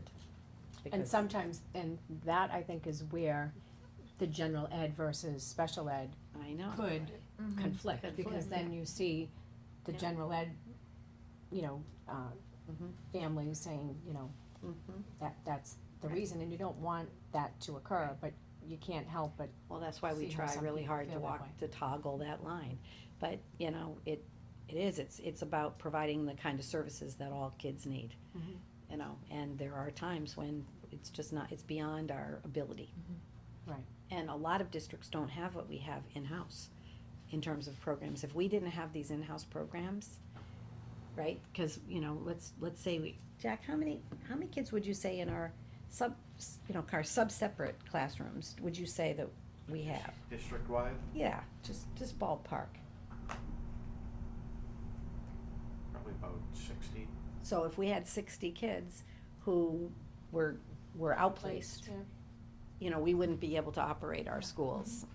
And that's, pretty much, even if we send a child to a collaborative, which is supposed to be a more cost-effective option, and transportation, you're figuring $80,000 to $100,000. Right. That's the problem. It's not the kid needs a service, it's not having the, going to place, it's just that it's so costly. Well, and a lot of times, out-of-district students who need out-of-district placements, correct me if I'm wrong, are just very complex. They're complex, that's exactly right. And they don't necessarily fit like one diagnosis. That's correct. Kind of thing. So, Yeah. I think that's something else to think about. I don't know if people realize Yeah. the complexity of, Right. And it might you know, be different out of scope disabilities. of what we can offer. And if within it was our school. child, we want the district to care about our child. We are we don't say, okay, you know what, we can't get this kid out of here. We'd never do that. It is only after we've expended, many opportunities in-house that we come to the conclusion, because the law is very clear, least restrictive environment. Out-of-district placement is the most restrictive environment. So, we don't go from here to here, and, we hate to have any kid go out, but if they need it, then it's our obligation to do it. And the fact that Jack tells us too, like he's he is so closely connected with the students that are in the special ed group, that Yeah. if he does forecast, or sees something changing, he'll let us know. That's right. We can at least prepare ourselves for that. But yeah, it is a good analogy, the snow and ice. I'm sure Peter Durkee can attest to that. well, and again, Well- as Carol mentioned too, from year to year, it could, Yeah. it That's the could be really high, which is sort of where we're at this year. And other years, if it's just 2 or 3% tuition increase for students who are already outplaced, it's not as Yeah. painful. Those tuition increases don't seem to ever be 2 or 3%. Doesn't No, it? It's always double digits. like 20. Right, Right. right. But 10 to again, 20. Jack can probably speak better than anybody, because he's worked in, places. They are resource intensive, right? They have very small groups of kids, usually there's support people required, to help with transitions, and there's communication devices and augmentative communication, there's speech and language pathology, there's just a lot of specialists. Well, and one of the things that tends to happen is the schools won't get an increase for so many years. They'll be on a cycle, so because they haven't had an increase in 5 or 6, 7 Yeah. years, then all of a sudden it's a 20% increase. Right. So every year for us, if we have, 15 different schools that we send kids to, They're on like a we may cycle. have one in the cycle that's getting a 20% increase. And a real challenge for us is transportation. That's, I'll tell you, if we wanted to make money, we'd set ourselves up to make ourselves a little side transportation company, because there's money to be made in that. It is really difficult to find transportation providers, and this is actually something on the North Shore. A lot of the superintendents are talking about, like, they just can't find people, companies to. But they're already exhausted. They're already exhausted in terms of what the available spaces are, right, Jack? I mean, Jack himself has tried very hard we've been able to do it, but it's not been an easy process. They must follow some regulations, though, do they not, Jack, in terms of what they charge? It's not like they can just go out there and, Well, they're different prices. but do they have like a cap or like a, It's supply and demand as far as Yeah. I know. wow, so there's nothing that, You know, I can. I mean, Jack I is- can you go know, like 3 bus taxis, I mean, companies for taxis the same are- run, and, one will be $80 a day and another will be $350 a day for the same We exact just run. had we just had that problem. I mean, Jack was Wow. able to find it for, $400 or $500 less, right, for one run. We Which is put every significant. single, That's, route that we do, we Incredible. put it out to at least 5 or 6 different companies. wow, that's crazy. Well, and some need like aides on Yeah, or a campus, nurse. or a nurse in Mhm. some situations, which is additional. But, I mean, that's $400,000 Mhm. just alone. Mhm. $400,000. Again, if 150,000 is 1% of our budget, right? So, it's significant. Yes, it is.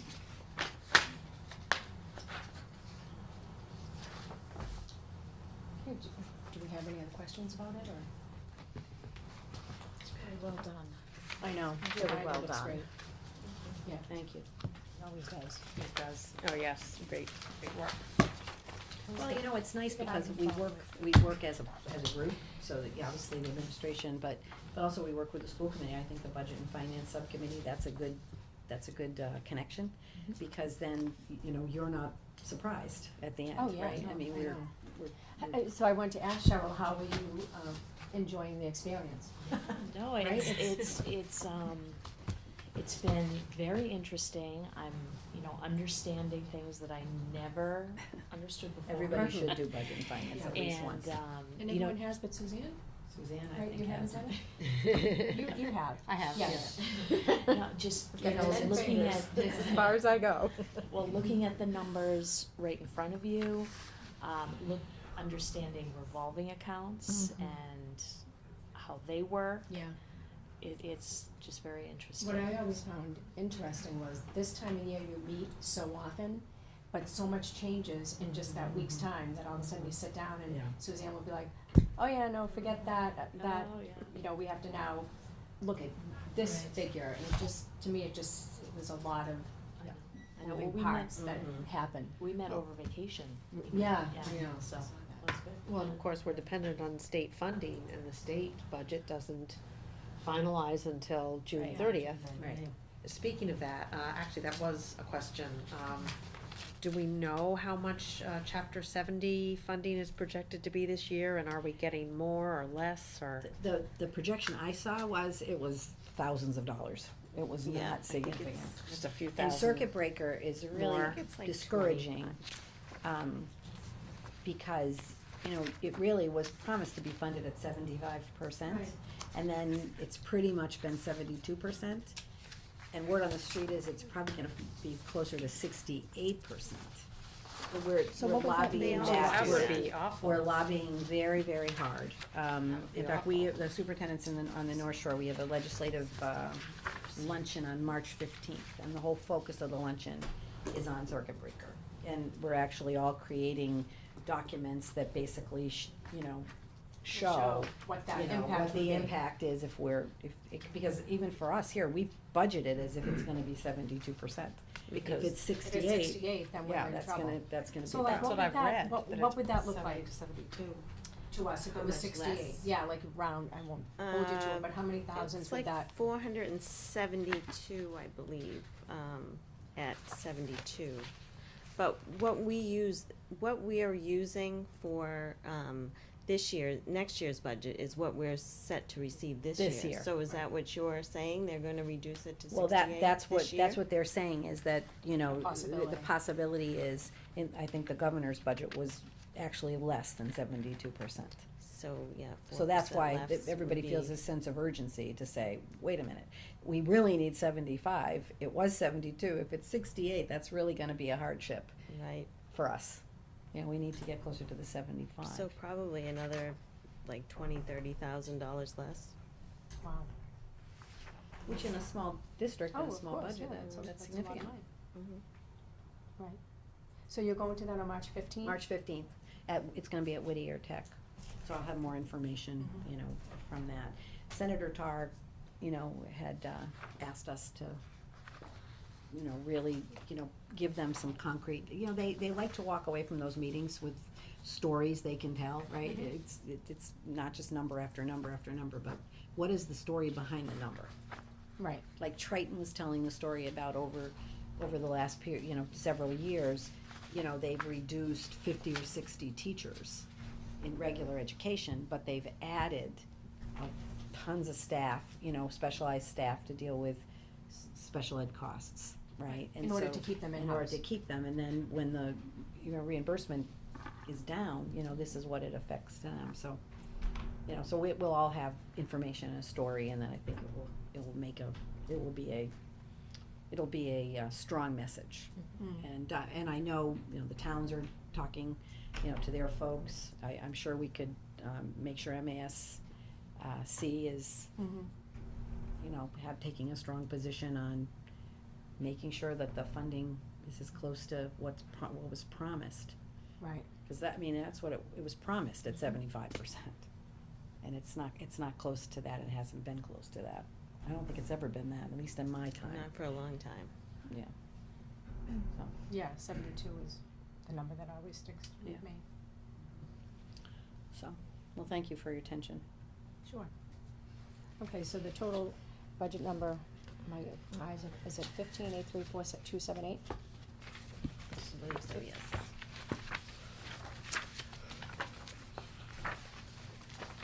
And the percentage is right? Okay, so let's see, where is that? Get to the letter here. Yeah, and let me get the percentage. Yeah, 4.9%. Mm-hmm. Over FY '19. Okay, so I will make a motion to approve the FY '20 budget, the total amount of $15,834,278, which is a 4.9% increase over FY '19. So moved. Second. Further discussion? All in favor? Aye. Okay, thank you, I look forward to hearing how it goes tomorrow Okay, night, I'm thank sure you. you'll let us know. We will let you know.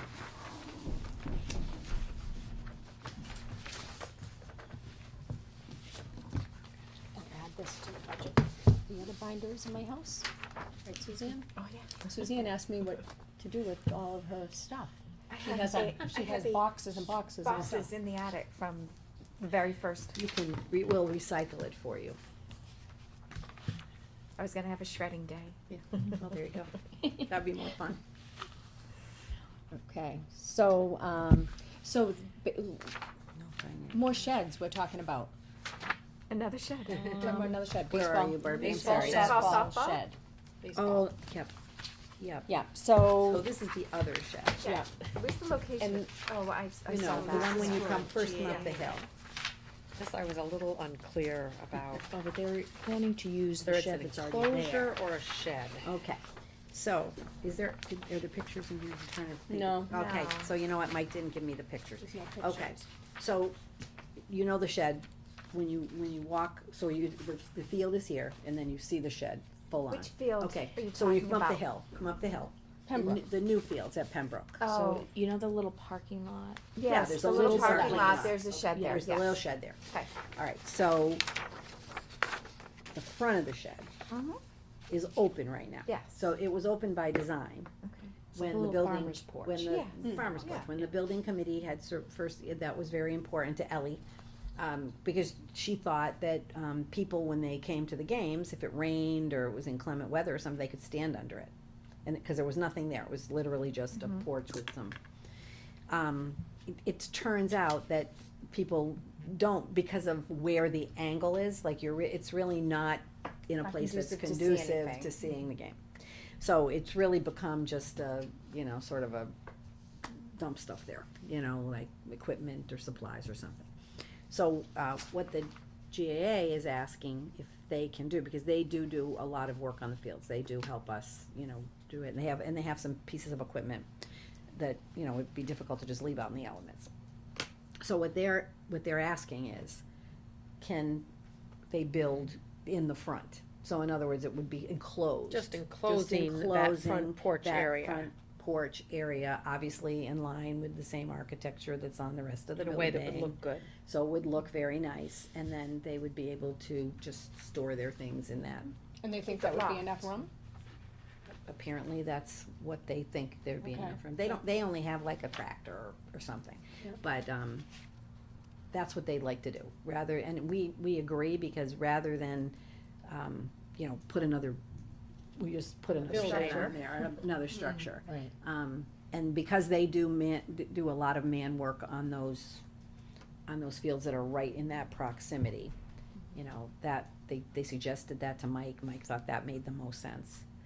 But I can get you some pictures, you know, as well, but that's really what it is, it's enclosing that front area. So how is Ellie gonna feel about that, seeing that she played such a big role in the building committee, and then she's gonna all of a sudden come up to Pembroke and see? Well, no, I would, if we decided to do it, I would talk to Ellie, you know, just as a courtesy for her. I think she thought it was going to be something that it ended up not being. Yeah, You know, it's, boy, the school, Margaret, this is the 4th year, right? I lose track. This is the 4th year, so, I mean, it's been there for 4 years And no one has not utilized once. it for I don't see why But it's- people wouldn't, because it often does rain at baseball games, and I Yeah. don't know why they wouldn't, except for if it's just not positioned, nobody can see the game, they'd I don't rather think it- stand I don't out with think it is umbrellas. I positioned. don't know, and you know, it didn't have, it was just kind of dirt on the ground, you know, I mean, it wasn't really like a platform or anything like that. So, I mean, I would certainly talk with Ellie about it. No, I wouldn't think so either. It And doesn't- it's basically our property, you know, now anyway, so the building project is pretty It's much closed closed out. down, so. But Mike will ensure that whatever they do is gonna Oh, look yes, absolutely, appropriately to the, right, he would, the aesthetics, will. I don't want to. And And- GAA is paying for. yes. They're taking care of it, yeah. Yes, and I'm sorry that the pictures aren't in here, I know, you know, Mike was getting some, so. It's in the way back. I'd be fine with making a motion, but I would like to just have Mike send, I'm sure he can Send some just send pictures out? send pictures Mhm. out. Sure. Over it, and the reason I wouldn't mind making a motion to this without the pictures is because it's not a new structure. I mean, we're not adding more, we're just gonna take the existing structure and just do some work on it. Yeah, see, they're So- gonna donate, it's Georgetown Baseball, actually, they're different than GAA, it's Georgetown Baseball, and then they're gonna donate all the materials and labor. Yeah, so that's at the high school. Nope, it's got. No. Pembroke. No, I know it's at Pembroke, but Georgetown baseball is. They're townwide, so like, for So how example, is I that- was just talking to How is that Phil, different from GAA? well, it's not, I think it's Georgetown Baseball. Oh, it's That's what it's I'm an telling umbrella you. of, Yeah. but it's an umbrella of GAA. You know what, I'm not sure about that, because I was just talking to Phil Desolitz the other day. He was telling me about some things that Georgetown Baseball was going to do, and they're actually a separate 501c3 Yeah. organization, so I don't think there are people who cross over between the two, but this is Georgetown Baseball. Right, but it would be more so in the middle high school age group, though I would think. Actually, Georgetown Baseball does a lot, affiliates, like Phil does a Do they lot of do the things for K through youth. 12? And stuff. Do they do But K just a through? lot. Yeah. Georgetown Baseball does a lot to support the high school fields, but they also do things to support the youth kids in town too. For example, they're gonna go to Cooperstown, Oh, right? Oh, And right. that's Georgetown Baseball supports that trip. Right, although, like, when we signed up for Farm League, Farm League, yeah, he told me about it's, Farm League. it's under the GAA GAA. website. Yeah. So like, there's like little tabs with all the different sports. Yeah, they're affiliated, but this is Georgetown Baseball. and Georgetown baseball I is. understand how Phil yeah. does that, yeah, Yeah. he does a lot. He talked about a feeder program. Yes, That's I what you know, call a he feeder does do a program. lot, yes, exactly right. Um, So Jason is the contract. Jason Adu is the, yeah, okay. But basically, I trust Mike Anderson to, you know, conduct this project in a way I'm that sure he will. respects the integrity of the structure and. Definitely talk with Ellen. Okay, I'll make a motion to approve the Georgetown baseball program request to build an enclosure over the existing shed that's located by baseball field number 1 at Pembroke School. So moved. Second. Further discussion? All in favor? Aye. Thank you. So the Credit for Life Fair is coming up. Yes, it is. That's March always- 22nd. That's always exciting. So we have a $2,000 donation again from TD Bank. Yes. They're working with us again. Last year, they did a great job. So last year was the first year that Yes. Lisa and Mary Yes. put it together. And I'm glad, I know when we talked about it, she wasn't sure if they would be able to do it the second year. So it's great to see that Cause they, they didn't get the grant. Well, we haven't Right. gotten the grant Okay, yet but it's- from they're going the to. state. Hopefully, we're going to, but we don't know for sure, so the how fact much that is that TD grant for? last year it was 5,000, this year it's like 3,000 or less.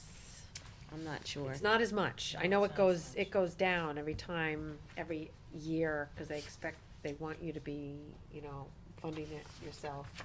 Yeah, But in any case, it's really, really generous of TD Bank to to do that. to give us this money and to do everything they're doing. They're sending their personnel, they're sending all kinds of, you know, helpful items and their- Over, that's yeah, great. their expertise there.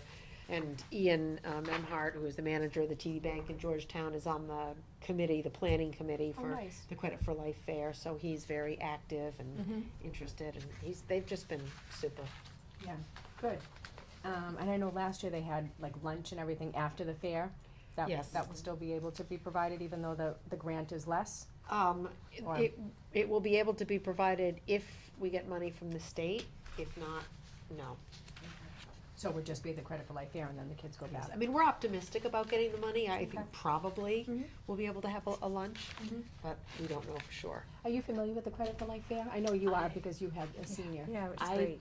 volunteered last year. Okay, That's yeah, you right, did one of the booths, volunteered. yeah. You did did one of the booths. vacations or The- something, the right? Yeah. Tourist. Tourism, Yeah. travel and tourism. I just have to say that, and I saw Mary Lyon the other day and I took her aside and I told her how my daughter, who's a senior, every day is coming home with different questions, like, can I get a credit card, and, yeah, no, but it's all like, you know, she's asking questions about, like, did you know that, you know, if you have this much, and then all of a sudden something crazy happens, like you break your leg or something, and you can't work, and you still have the bills, to me, like, Mary well, the She's kids are making- excited because it's real life stuff, Kids to think. but she's doing a great job, she because really is. my daughter every day is just so, you know. She said, ask them Excited today about about credit scores. Oh, no, well, she already texted us last week, the okay. week before vacation, asking us what our credit scores were. But I'm like, what? that's the financial literacy. It's great. class that we have as a requirement. Yes, It's And wonderful. 5 years It's a ago, great we only offered an requirement. elective, and it was only a few kids that took it. Yeah. And that's when we changed and Yeah, said, you know Peter what, changed if we're really serious about giving kids the Preparing preparing children their for children life. you know, as soon as they graduate, they're gonna be faced with right. all kinds of discussions, why would we wait? And so that's when we put that in as a graduation Yeah. requirement, so. And I love how it's introduced in 11th grade, Mhm. and then they finish it off in senior year, just before they're ready to go off to college, so. Yep. It's great. Mary Well, it's invited great us class. into her class when we were doing the instructional rounds. So she was working with the kids on that, and Yeah. it was very interesting to see how they were absorbing the information. Yep. And then this fair just gives the students a real opportunity to think, oh, I could make these choices, but if I make this choice, then that's gonna affect this Yeah, over so I here, might and, not be able to do you know, that. so they're looking at their budget, and Right. they Yeah, can really it's put great. themselves in the position. The idea is to have them consider themselves when they're like about 25 years old, and. Right, after college, and when all of a and sudden what the their student loans are priorities coming are, in. and it's Yeah. kind of, it's fun for me, because now with my oldest son, Jeff, he's graduating from college, and we're talking with him about his budget, because he's going to be off on his own. And so we're, Yeah, no, you good know, for we're, him. we're doing a real life budget with him. Right.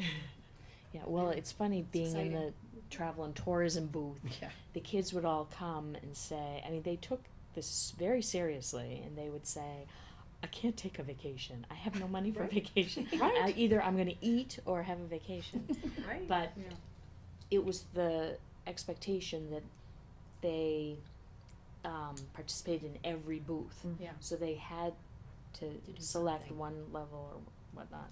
But we also want them to be well-rounded and, Yeah. you know, the So you witnessed firsthand the excitement that they had though. It was the great. kids were taking it very seriously and having fun doing it. Yeah. The fact that we have this course really has prepared them for the fair. I know of another district around here, that they have the fair, but they don't have the courses.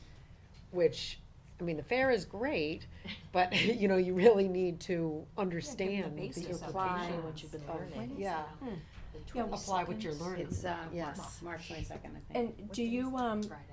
do they still need volunteers? Yes, we Okay. could definitely use that. So who do they? Thanks for bringing that up. Who do they notify, you or Mary- Lisa? Me or Mary Lyon, Okay. yeah, Yeah, I Um, signed up and- again. Yeah, it's March Oh, 22nd. good, okay. yes, yeah. So if that'll be anyone's out great. there in the 9 to public that noon. would like I think to. it's 9 to noon. It's from 9:30 to Noon, 12:30. Okay. And, you know, basically, if you have expertise to share, that's wonderful with the students, but if you don't, that's okay too. And you can, you know, you're at the booths and you will get some training if you come a little bit early, and we'll tell you, you know, what you need to do and how you need to talk to the students and prepare them and help them through with their budget dilemmas, choices. Well, that's very generous of, And there TD Bank for donating this. if we're able to have a lunch, there is a special lunch for the volunteers. So, Okay. and there's coffee and, you know, yeah. Okay. So I'll make a motion to accept very generous donation of $2,000 from TD Bank, which will be used for the Credit to Life Fair on March 22nd, 2019. So moved? Second? Further discussion? All in favor? Aye. Okay, we have a middle school art club. So an advisor would like to create fundraising opportunities with the students. So there currently is an art club, There is. but now they want to start fundraising. So they need a student activity account, So the fundraising is gonna be for like the middle school. things, art club. but the things that they need to Right. fulfill the art club. How many kids are in that art club? I know a couple of kids that are in it. I don't know, Dan. Our new art teacher, Deborah Gray, is actually running that, and she's attracted quite a few kids. Good. I think the last time is 20-something, the low 20s around there. Mm-hmm. And she keeps on attracting more kids, so. Well, that's She's good. pretty ambitious. She wants to raise money for supplies and to expand the club. Right, because she knows that there's a budget freeze and. That's right, there's money for her, you know.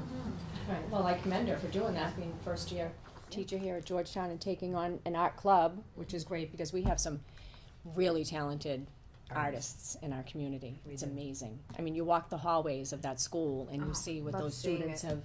have done. And even the other night I was in there and they had the art, Displayed right on the the displays table. out there. Yeah, it wasn't just art, but it was like the pottery Structures. class and the black and white photography. It was They had thought amazing. that might make sense to do that in coordination with the play. Oh, I So loved It's it. great to It was. see some of the student work. I think it's Yeah, very I clever. thought that it was it's so so cool. They do a lot of things. So that's great. Okay.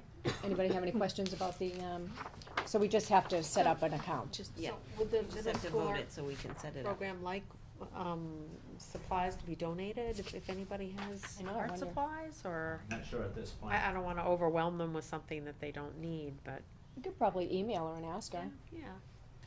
Well, let Dan ask her, Yeah. if we need Yeah. so, because we can get We get just- something out in the morning announcements that they're looking for. People things. donate things for the maker spaces, Yeah. you know, maybe people You're could right. donate something for the Yeah. art room too.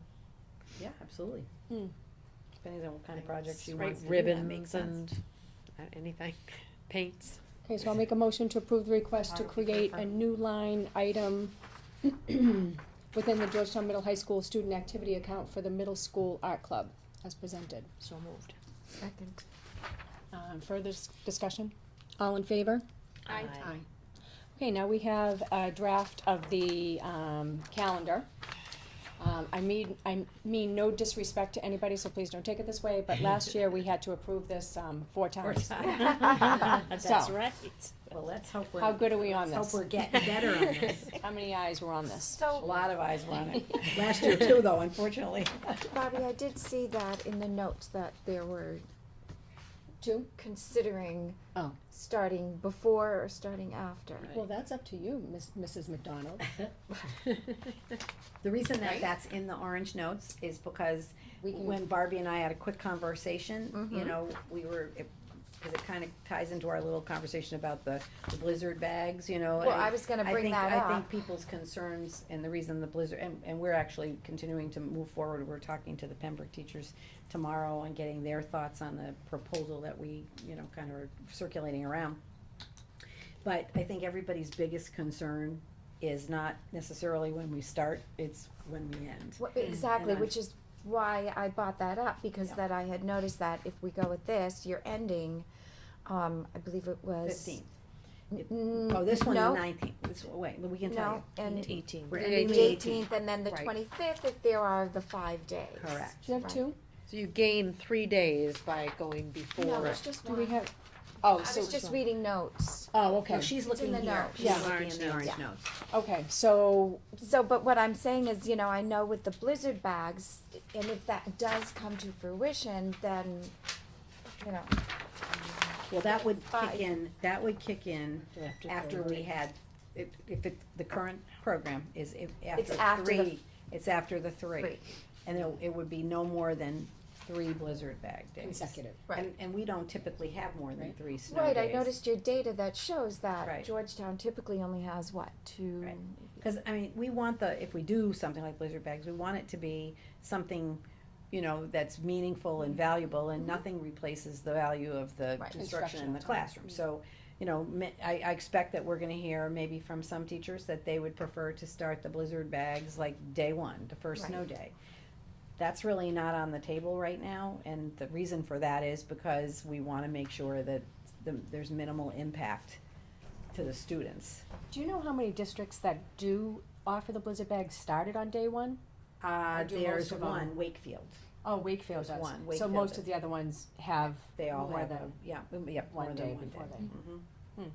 And some don't ever have 2 blizzard bag days in a row, and so but the reason I brought that up and made that connection is that's really the impetus, you know, coming off of like a winter like last winter, Versus where this some winter. places had 11 days off, right? And you know, they were going almost right up to July 1.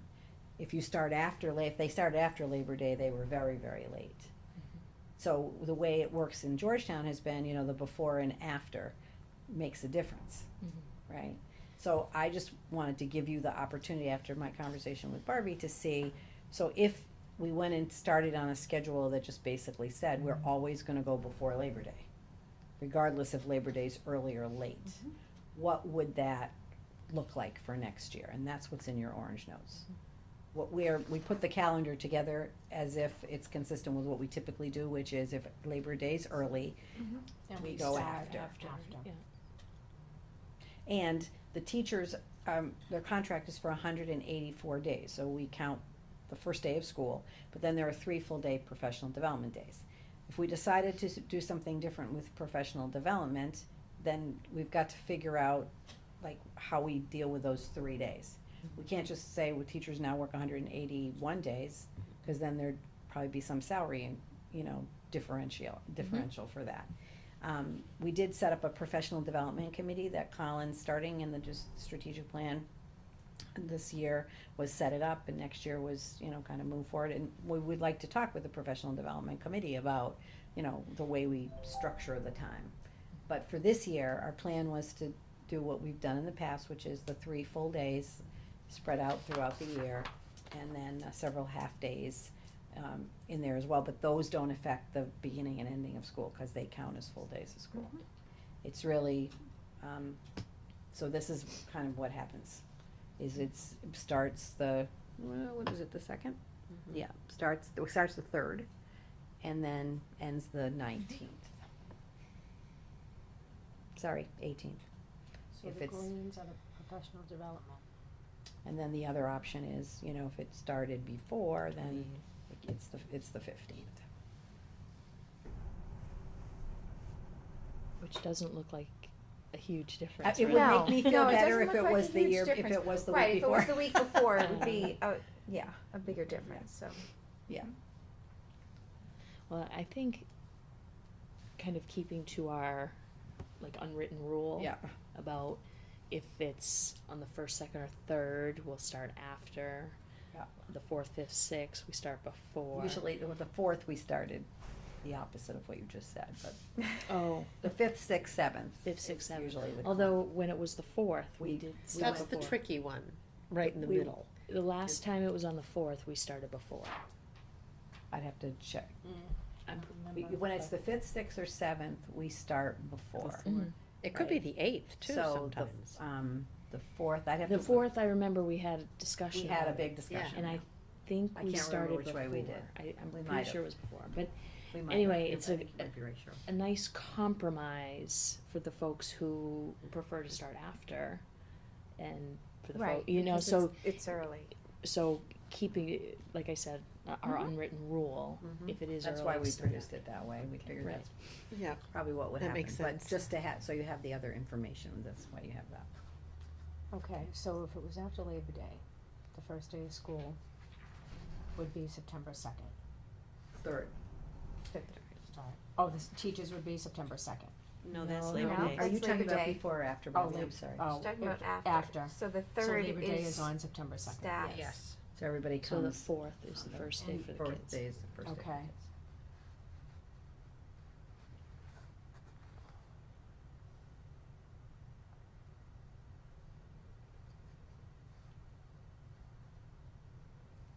Okay, and is Colin, when he has this, this committee, is he gonna talk about the possibility of doing a front end? Yeah, I think PD. they'll have some discussion So about that. if that does come into play, like if that could be an option, how does the union come into play with that? Would we have to open up the, negotiations No, again for because that? their Because- contract No, is because just the how many days It's they the work. days. Okay, so it doesn't Right. matter I that mean, it's. we'd wanna have that conversation with them and why we would do Okay. it, and if at the end of the year they ended up getting out earlier. Or you could even Right. consider doing professional days, half days, so the kids would still go to school half a day, which is considered a full day. Right, but we still have that matter of, they still have 184 days. So if we Teachers, yeah. negotiated with them and said, okay, you know, Right, but cause you you're gonna front have. loaded, as Barbie said, so you front loaded a few days, and Yeah, then you take yeah, some of the yeah. half days, that would equal up. No, but they need No, three they full. need 3 full.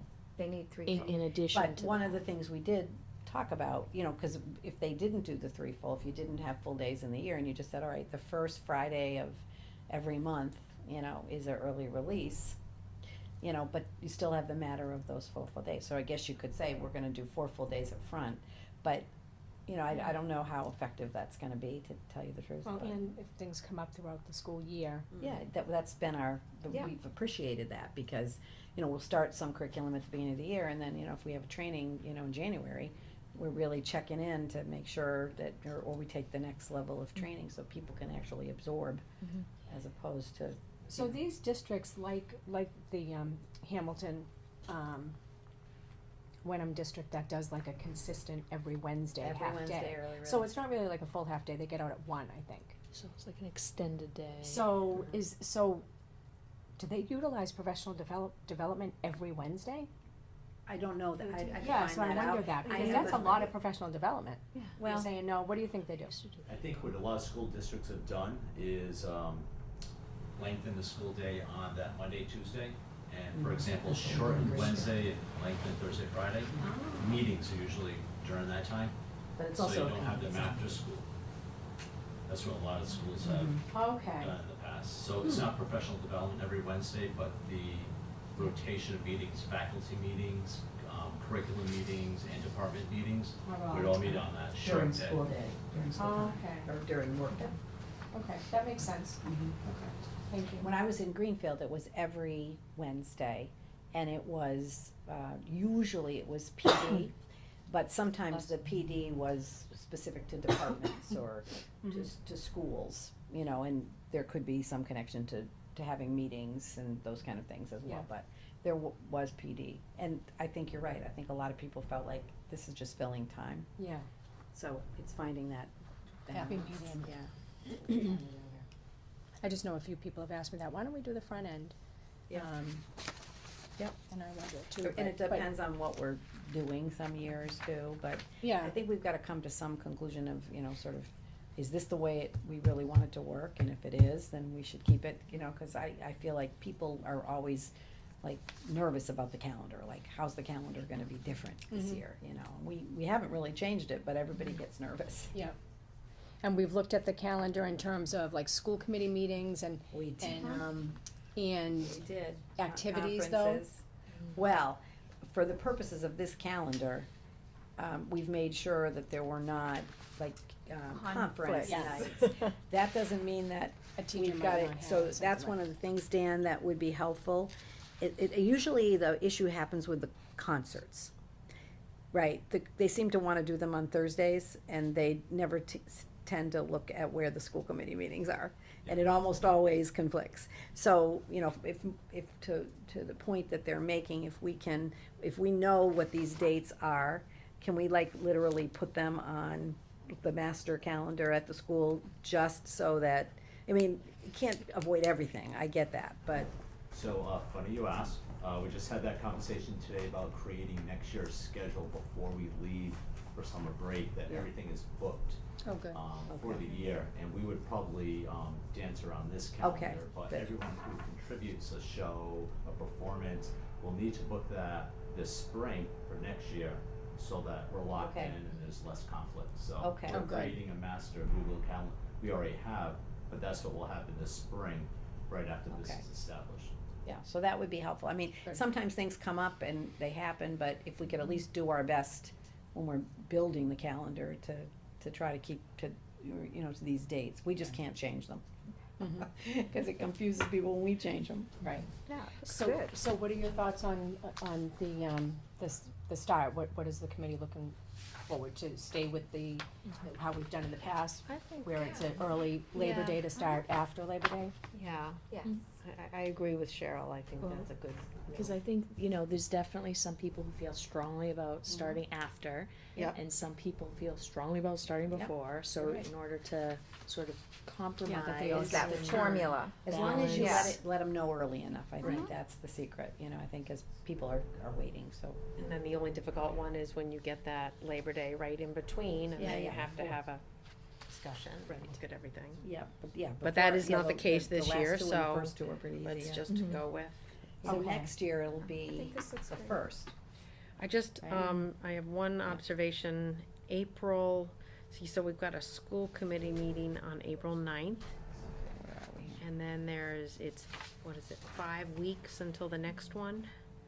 There's only one in April, I see, huh? There's only 'Cause one of in school April, vacation. one in November, and one in We usually do two in April. I don't know, I'm okay with that. If you're okay with I'm it. okay with I'm it. okay I with mean, I'm that. just thinking of what we do that, I Pam. mean, I'm sorry. No, but there's 3 months that we only have one meeting, Yeah. which, Yeah, December, there's only one. November. November. Oh. usually in December we schedule two, but Well, we cancel December the is second one. crazy, I mean, Remember? Right, And that happened in November this year as well. yeah, We only did. that's November okay, is because short. if we do feel like we have to call a special one, we Right. can. can always do it like a Yeah, Tuesday. you can like always we've add been. one if you Yeah. feel like the agenda is Sure. gonna be, Too I mean, heavy. you know, Suzanne, I know you like to I mean, you can add one have on smaller April agendas 30th rather if you than want. larger Like really agendas, small so agendas. that's, you know. But, you know, you can add one on April 30th if you want. And I agree. Because that's 2 weeks from the. Right. No, well, let's keep it this way, and then if we need to add. What? Oh, I know. Oh. Nancy's always worried about our week, Up here? Right. because that played into the discussion about this as well, because if we wanna use this room, we can't Yeah. be changing, they think we have second and fourth. And so when we've asked to have the room when it's not been our week, it's not been well received. Oh, okay. All right. So we're just trying to be nice neighbors. But I'm sure if we knew this much in advance and we felt that that was strongly what we want, we can Even if we always, went on the second floor and, we can always go to the second floor and have them Yeah. tape it. yeah, So we'll leave it like that. I think we're okay, good. And usually the chair and the superintendent go over the Agenda. agendas well in advance, so we might notice that it's top heavy and have to add something in, so we can do that. So if we start after Labor Day, then the last day of school would be, The 18th. June 18th. Before Labor Day, it would be the 15th. Okay, the 18th isn't too bad. No, it's a matter of 3 days, If it were the really, so. 15th, everybody would moan that they have to come back one day Right, after the right. weekend, you know. Okay. All right, so, Then there's snow. yeah, I know. So if we have a nice winter like this winter. So without far, snow. Keep so your fingers far. crossed. Right, we have March to Yeah, go well, through. that's okay, it won't last. Okay, so I'll make a motion to approve the draft of the 2019-2020 school calendar as presented. So moved? Second? Further discussion? All in favor? Aye. Aye. I don't know why I seem so shaky on this one, this time around. I don't know. Normally I'm Shaky in terms of your, yeah, like I'm like, I don't know. you're entertain, you would, Well, I just wanna make sure, no, I wouldn't you wanna entertain make sure it's before. right. That, yeah, okay. yeah. All right, well, we're gonna go Yeah, with is- it, and if there's a Oh, problem. what's the matter on it? No, No, nothing It's big. just, is there a reason that this one's like so heavily? March 19th looks like it's bold. Oh, Bold? Maybe it's just the, It's just the lines, okay, alright. I'm just like, anything special? Oh, it's got a little looks like box some- around yeah. it, that's Yeah. all, we'll fix that. Wasn't sure. Okay, so for the viewing public, everybody out there, we are starting school after Labor Day next year. And the first day of school will be, for classes, for students, September 3rd. Right.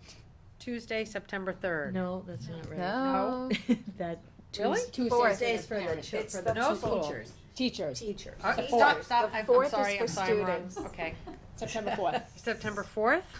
And if And the you're, last day will be the 18th. and if you're an July. incoming June. kindergartner, you would start on the 5th. Okay, so Wednesday, We will post the it. 4th. Yes. Wednesday, So when will September you post 4th. this? We'll post this tomorrow if Yeah, you okay. print it. Okay, good. All right, that's posted. I mean, that's done. Right. So, people will be happy because I know, like, on the have been Facebook anxious. page, people had said, oh, I Tricia don't likes see to it have it posted too. yet. Right. So, that's good. payroll. Oh, yeah, Right. the payroll, right? She needs it.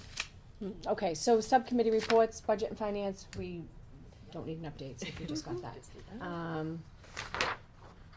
The only Go- thing I would say about that though, Barbie, Yeah. is we did meet over vacation and did talk Oh. about preschool. Okay. So, next year, we are going to need to reduce Preschool. one session, one classroom, thank you. Okay. And so one teacher and one equivalent of a, that will be, paraprofessional will be reduced in that budget. We anticipate that the teacher, that whoever the teacher is that's moved will be able to transfer to Pembroke, because we know there's a retirement there. Mhm. And that's a position for which teacher's certified. You know, it's just unfortunate, but even, and that's assuming that we would have a 5% increase in tuition and we still don't break even. Okay. So we spent some time talking about that. I think we have to really analyze our model and, you know, try to figure out, because now when you reduce, you have fewer kids, which means fewer tuitions. choice tuitions. And the costs don't, you know, the costs go down, but it's not keeping, Okay. it's not Yeah. keeping pace. So So- has the preschool, met? We met with the preschool, the other day, cause I didn't want there to be any conversation on camera, or, you know, that the teachers didn't hear it from me first. Right. So I did go, Suzanne came, Margaret was there, and we met with all of the teachers and pairs there. Of course, they're disappointed and concerned, and so are we. They're getting ready to do their lottery in March. So one of the things we did talk about in all these preschool meetings we've been having is we really need to push our timeline back. Because, like, for example, Pentucket Workshop is full. Right, so if anybody was interested in maybe coming to our program that signed up for Pentucket Workshop, they're not gonna likely do it now. So, people aren't, if they have to wait till we tell them in March that we have a space for them, Oh, right, they're not giving up other They have spaces, another so that's a definite alternative. thing that we're going to do. I don't think I think the public relations was much better this year. I think the issue, there's a real issue with the timing. So we gotta push that way back. And It's a good they understood that. They had, a pretty good showing for their preschool night. So it'll be interesting to see how many people show up for the lottery. But when Amanda did, she met with all the family, talked to all the families that are there now to see if they wanted to return. So she knows like there's around 35 of those kids. Then she sent out a survey to others and inquiring as to, their interest. And she got about 27 surveys back, indicating that, they had strong interest, but there was no commitment, right? We'll see how many of those people come to the actual lottery. Do But you know when the lottery is? I do, March off the top of my head, I think it's the 13th of March. 13th. And, but we're even talking about, like I know many other preschools, what they do is they'll say this is the open enrollment, and then people can come in and they can enroll. That's the way we used to do it. It was kind of first come, first served, and then the way we backed it up, because we said, gee, we don't want it, we want this to be transparent, we wanna give everybody the opportunity. But that's not really the way it works in other places. Do you have to be present at the lottery? You have You to have be to be, present at the lottery. So, some representation. Yeah, so what we're doing is we're actually, the charts that we're putting up this year really represent 2.5 sessions. Because you don't wanna put up 3.5 sessions and then And then not be have to able then to turn go. around and say to people, oops, sorry, we have to cut this. So, we'll be keeping a waiting list, and then we'll be in a position to tell, like, how many people are on the waiting list. But, So how many students would that be? so it would it's be- under the maximum would be under 60, because, you've got, 20 kids in sort of one integrated program, you could take 15. 20 kids, 21 kids in the half day, but then you've got the greenhouse special education program, which needs to have between 15 and 17 kids. So, you don't have a lot of capacity there. So, as far as the committee is concerned, when you met and talked about this, we know it's not gonna get any better.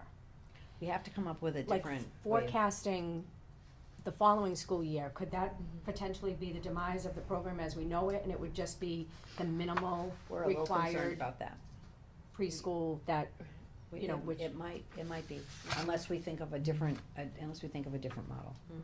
Which we were kind of throwing around just brainstorming. Yeah. Some ideas, but. And I would engage the teachers in that conversation. I told them, I said, we're interested in creative ideas. Yeah. Because we love our program, the problem is our ability to raise enough revenue doesn't keep pace with what our expenses are. Right. And, we'd love to be able to, like they talked about, the nurse's salary on it, could we do something different there? We'd love to be able to move part of that nurse's salary off, but we can't, because we don't have any place to move it to. So, I think we have part of the custodial salary charge there, which makes sense, cause Yeah, the that custodians. custodian maintains that area. And the secretary. And the secretary, the preschool secretary, Well, have and the nurses, I and mean. I know, the that's what I'm nurses saying. Servicing those children, so. She is. And the They're all legitimate costs that get, charged there, but, the tuition, full day tuition for 5 day a week is $9,000. That's a lot of money. Mm-hmm. It's Right, and consistent we're in with line. what Yeah, others are we're in charging. line with the I other. mean, I think what we found out was that we were consistent with we were, kind of in the ballpark with the 5 day a week, and we were a little lower than average in the 2 and 3 day, so we made a little adjustment last year with that, because there's a tipping point. People, people wanna be able to afford it, and if they can go someplace and they can get the days they want, because remember, in the older days, you know, when I first started, and I'm sure when you had children there, you could pick Monday, Thursday, Friday, you know, Oh, if you yeah. wanted one day, you could pick one day. It's really not like that anymore, Right, so it's more now it's structured, 5 yeah. days, 2 days, 3 days, Mhm. full day, half day. So for some families, that doesn't work as well. Well, because I think that there are a lot more working parents. When our children went, Right. most of the parents were stay-at-home parents that they sent their children there, you know, for a couple of hours, or, and the Right. days didn't matter. I Right. think now it is more that they have to have the Right, so I reliability. mean, of again, a- we might have to rethink that model, and we might have to, you know, maybe we do Wow. more emphasis on half Because- days, I don't know. Our tuition is in line with other Everywhere private else. preschools, but our expenditure, our costs are higher than a private preschool. Right. Right. So that's That's, just, yeah, it just, where we're it's. But that's understandable because of the teacher salaries. That's correct. You Right. know, They're all- I mean, right. it's Right. private, they They're can, all certified Right, teachers. they're all Right. certified Right. teachers, that's yeah, right. yeah. Yeah. Wow. So, you know, I mean, I mean, it's forcing us to think of different models and continue our group and, you know, continue talking about different options and we'll come back and if you have any good ideas, you know, please pass them on, but, you know, I would hate to see our program not be able to continue. Yeah, me too. And what's been happening is it's sort of been a steady erosion. It has. And, you know, a lot of it has to do with the fact that, you know, if there was a carry forward, that carry forward, you know, has been eaten into every year, and now there just isn't a carry forward. How is the tuition, do we have any people that are behind on the tuition, or how has No. that been going? We just have a couple of families that we have arrangements with, but they're doing well and they're So doing since what that they're new supposed policy to. went into Yeah, place, it seems we like. don't have anybody that's. Well, I think Amanda Harding, you know, the director Collects. she collects the money and she's, Yeah. you know, people have been very, and we've done very well with our extended day program. I mean, that, believe it or not, there are a lot of preschool children who need to, Yeah, need they to come in stay. at 7 in the morning and stay till 4 in the afternoon. Or 6. They stay till Yeah, 6. or 6, I guess, yeah. I mean, do you think maybe we could take a field trip over to like North Andover preschool? I think Well, they're that's one doing of the pretty things well. on our list is, you know, looking at some of the other preschools in the area and Is how they that like do it. ours, is that a It is like public, ours. private? Yes, yes. And it's run out of one of their elementary And, schools? yeah, my sister-in-law works there. Yeah. And they seem to be doing. Yeah. Pretty well. Yeah, And I I don't know mean- what they're doing different. I don't either, so, know. you know, that we definitely wanna, we just You definitely know, wanna when we take a were look at looking that. at different, options for our school lunch program, we took a few field trips We to did. different schools to see how they Yeah. they No, were I think that's a operating, good and point. I always found it very enlightening and helpful. Yeah, we'll take a look, Well, thanks for that update. yeah. Thank you. So we had quite a conversation about that. Negotiations, we're continuing to meet, we have set schedules, which is good, everything's going well on that end. Governance, so we did meet, and with this crowdfunding policy is, we're doing a lot of complicated than you revisions. It's complicated. I bet. But I did send out the latest revision. Did everybody get that? Okay. So, yeah, okay, so, So so what, you we're, just- yeah, you're it's looking still at in the other- draft revision process. I'm sure a lot of districts now are faced with that because of all the different, Yeah. opportunities that are out there now for raising funds. Right, and Right. the tricky But thing it's is, tricky. Yeah, because if an individual does this, they typically have to put in their social security number and Right. pay taxes on, And so, donate, then they'd have to donate. right, but there's still, you know, for them. And we looked into whether the town can put their tax ID number, but Can't that's do that, the not town cannot allowed, use you know, the so town tax No, ID number. we know that. trying to. So that was clearly stated, so, you know, if a teacher, you know, went through and got all the permissions, Mhm. right? And that, the ones we looked at from other towns do require the superintendent to sign off on a crowdfunding policy, where I don't sign off on fundraising policies at the school. But that one, it would, but as Cheryl said, you know, we even went on and looked at one of the sites, and, you know, teachers would have to understand that they're putting their stuff in, it's on them, but the stuff that comes is not theirs. It's the school's Right. property. Well, and So you could, So once, they have to donate it to the school. Yeah, and then but it it becomes. becomes yeah, the school's so it could property. get muddy, though. Well, it's just, it's not as If it's easy all as you collected, think. they could be like, oh, I'm not gonna donate it. It's not that Right. much different from what they do now, like say if the cheerleaders do a car wash and they collect money and then they donate it to the school, you know? Okay. But the cheerleaders, don't they usually put it like in a student activities account? I think they do. They don't have a student activities Oh, account. okay. Unless they do it. They're to- separate, the cheerleaders. Okay. Some of them do. right, well, and also, I mean, But I think it's different if it's our staff. I I mean, think that we have it. I mean, we Yeah, think, we're like, hopefully we'll close. look at it at the next meeting and then we'll be ready to present. mhm. But we thought that at the last meeting, so. Yeah. but Yeah, that well, is, as long as you but just gotta that's a get it all. policy that you have That's to do, the The two. two readings. Yeah. Yeah. Yeah. So it might not even like go this year if you. Well, Monday. let's see, well, we have Yeah, enough, we we wanna have make enough sure. meetings, I think, to get us We shall up to. All right, well, that's good. So that's the one you're working on. yes, yeah. And then what, we've got a gender identity one, and what was the one I just did today, Nancy? Policy that I said, oh, we gotta put that in the governance agenda. Oh, it's What was the, that The, on? the one, Staff conduct. Oh, yeah, because we have the coordinated, the, Jack's mid-cycle one. review coming, March March fourth, and, there's two policies that Jack anticipates that we're gonna have to look at. There was some new language, in the law that in restraint. 2016 on physical restraint, Mhm. which to me isn't so different than what, I think it just needs to reflect what we actually do. So, that, we just have to, the last one we did was in, I think he said 12 or 13, but we just need to make sure we've got that updated, and then the staff conduct one is the other one that hasn't been looked at for a while, so those were two that Jack, you know, kind of threw on the table, so those are, we'll be talking about those as well. Okay. Public relations. We have not met. Okay. We have a need to meeting do a though. doodle.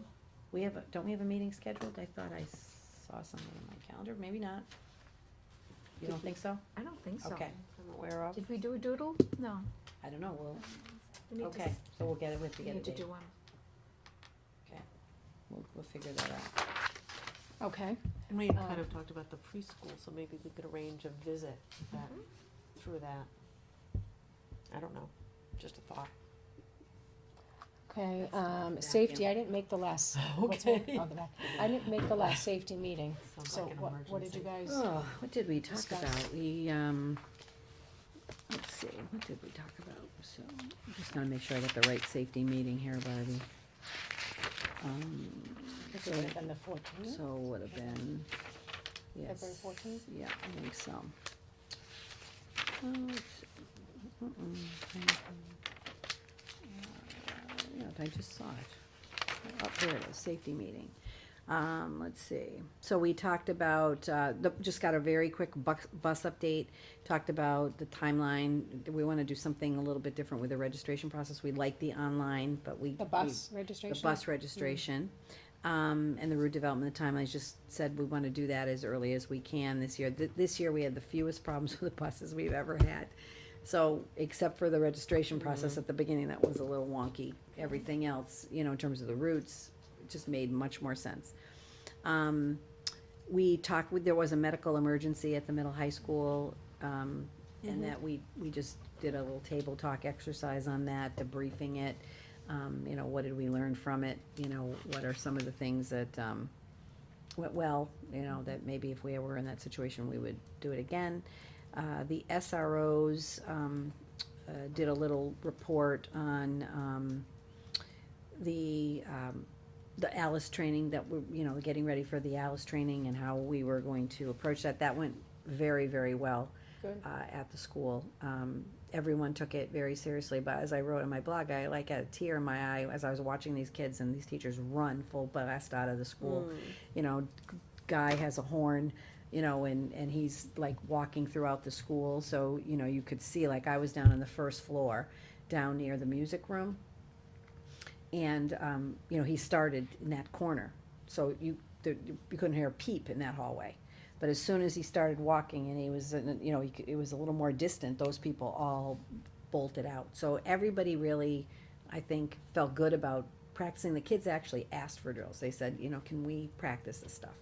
So, that was really good. We made sure everything was ready for that. And at Pembroke, we're going to do it in stages, but we are going to try at some point to actually do, a full drill. So that's what we talked about that. Let's see. Oh, the way they did it with the high school was interesting. First, Dan got on the microphone and basically just said to the school, we're having a shelter in place. And this time, he basically told people what the shelter in place means. And then, the teachers debriefed with the kids as to, how that felt, just a debrief. Then he did the buzzer again, and this time he told them they were in lockdown.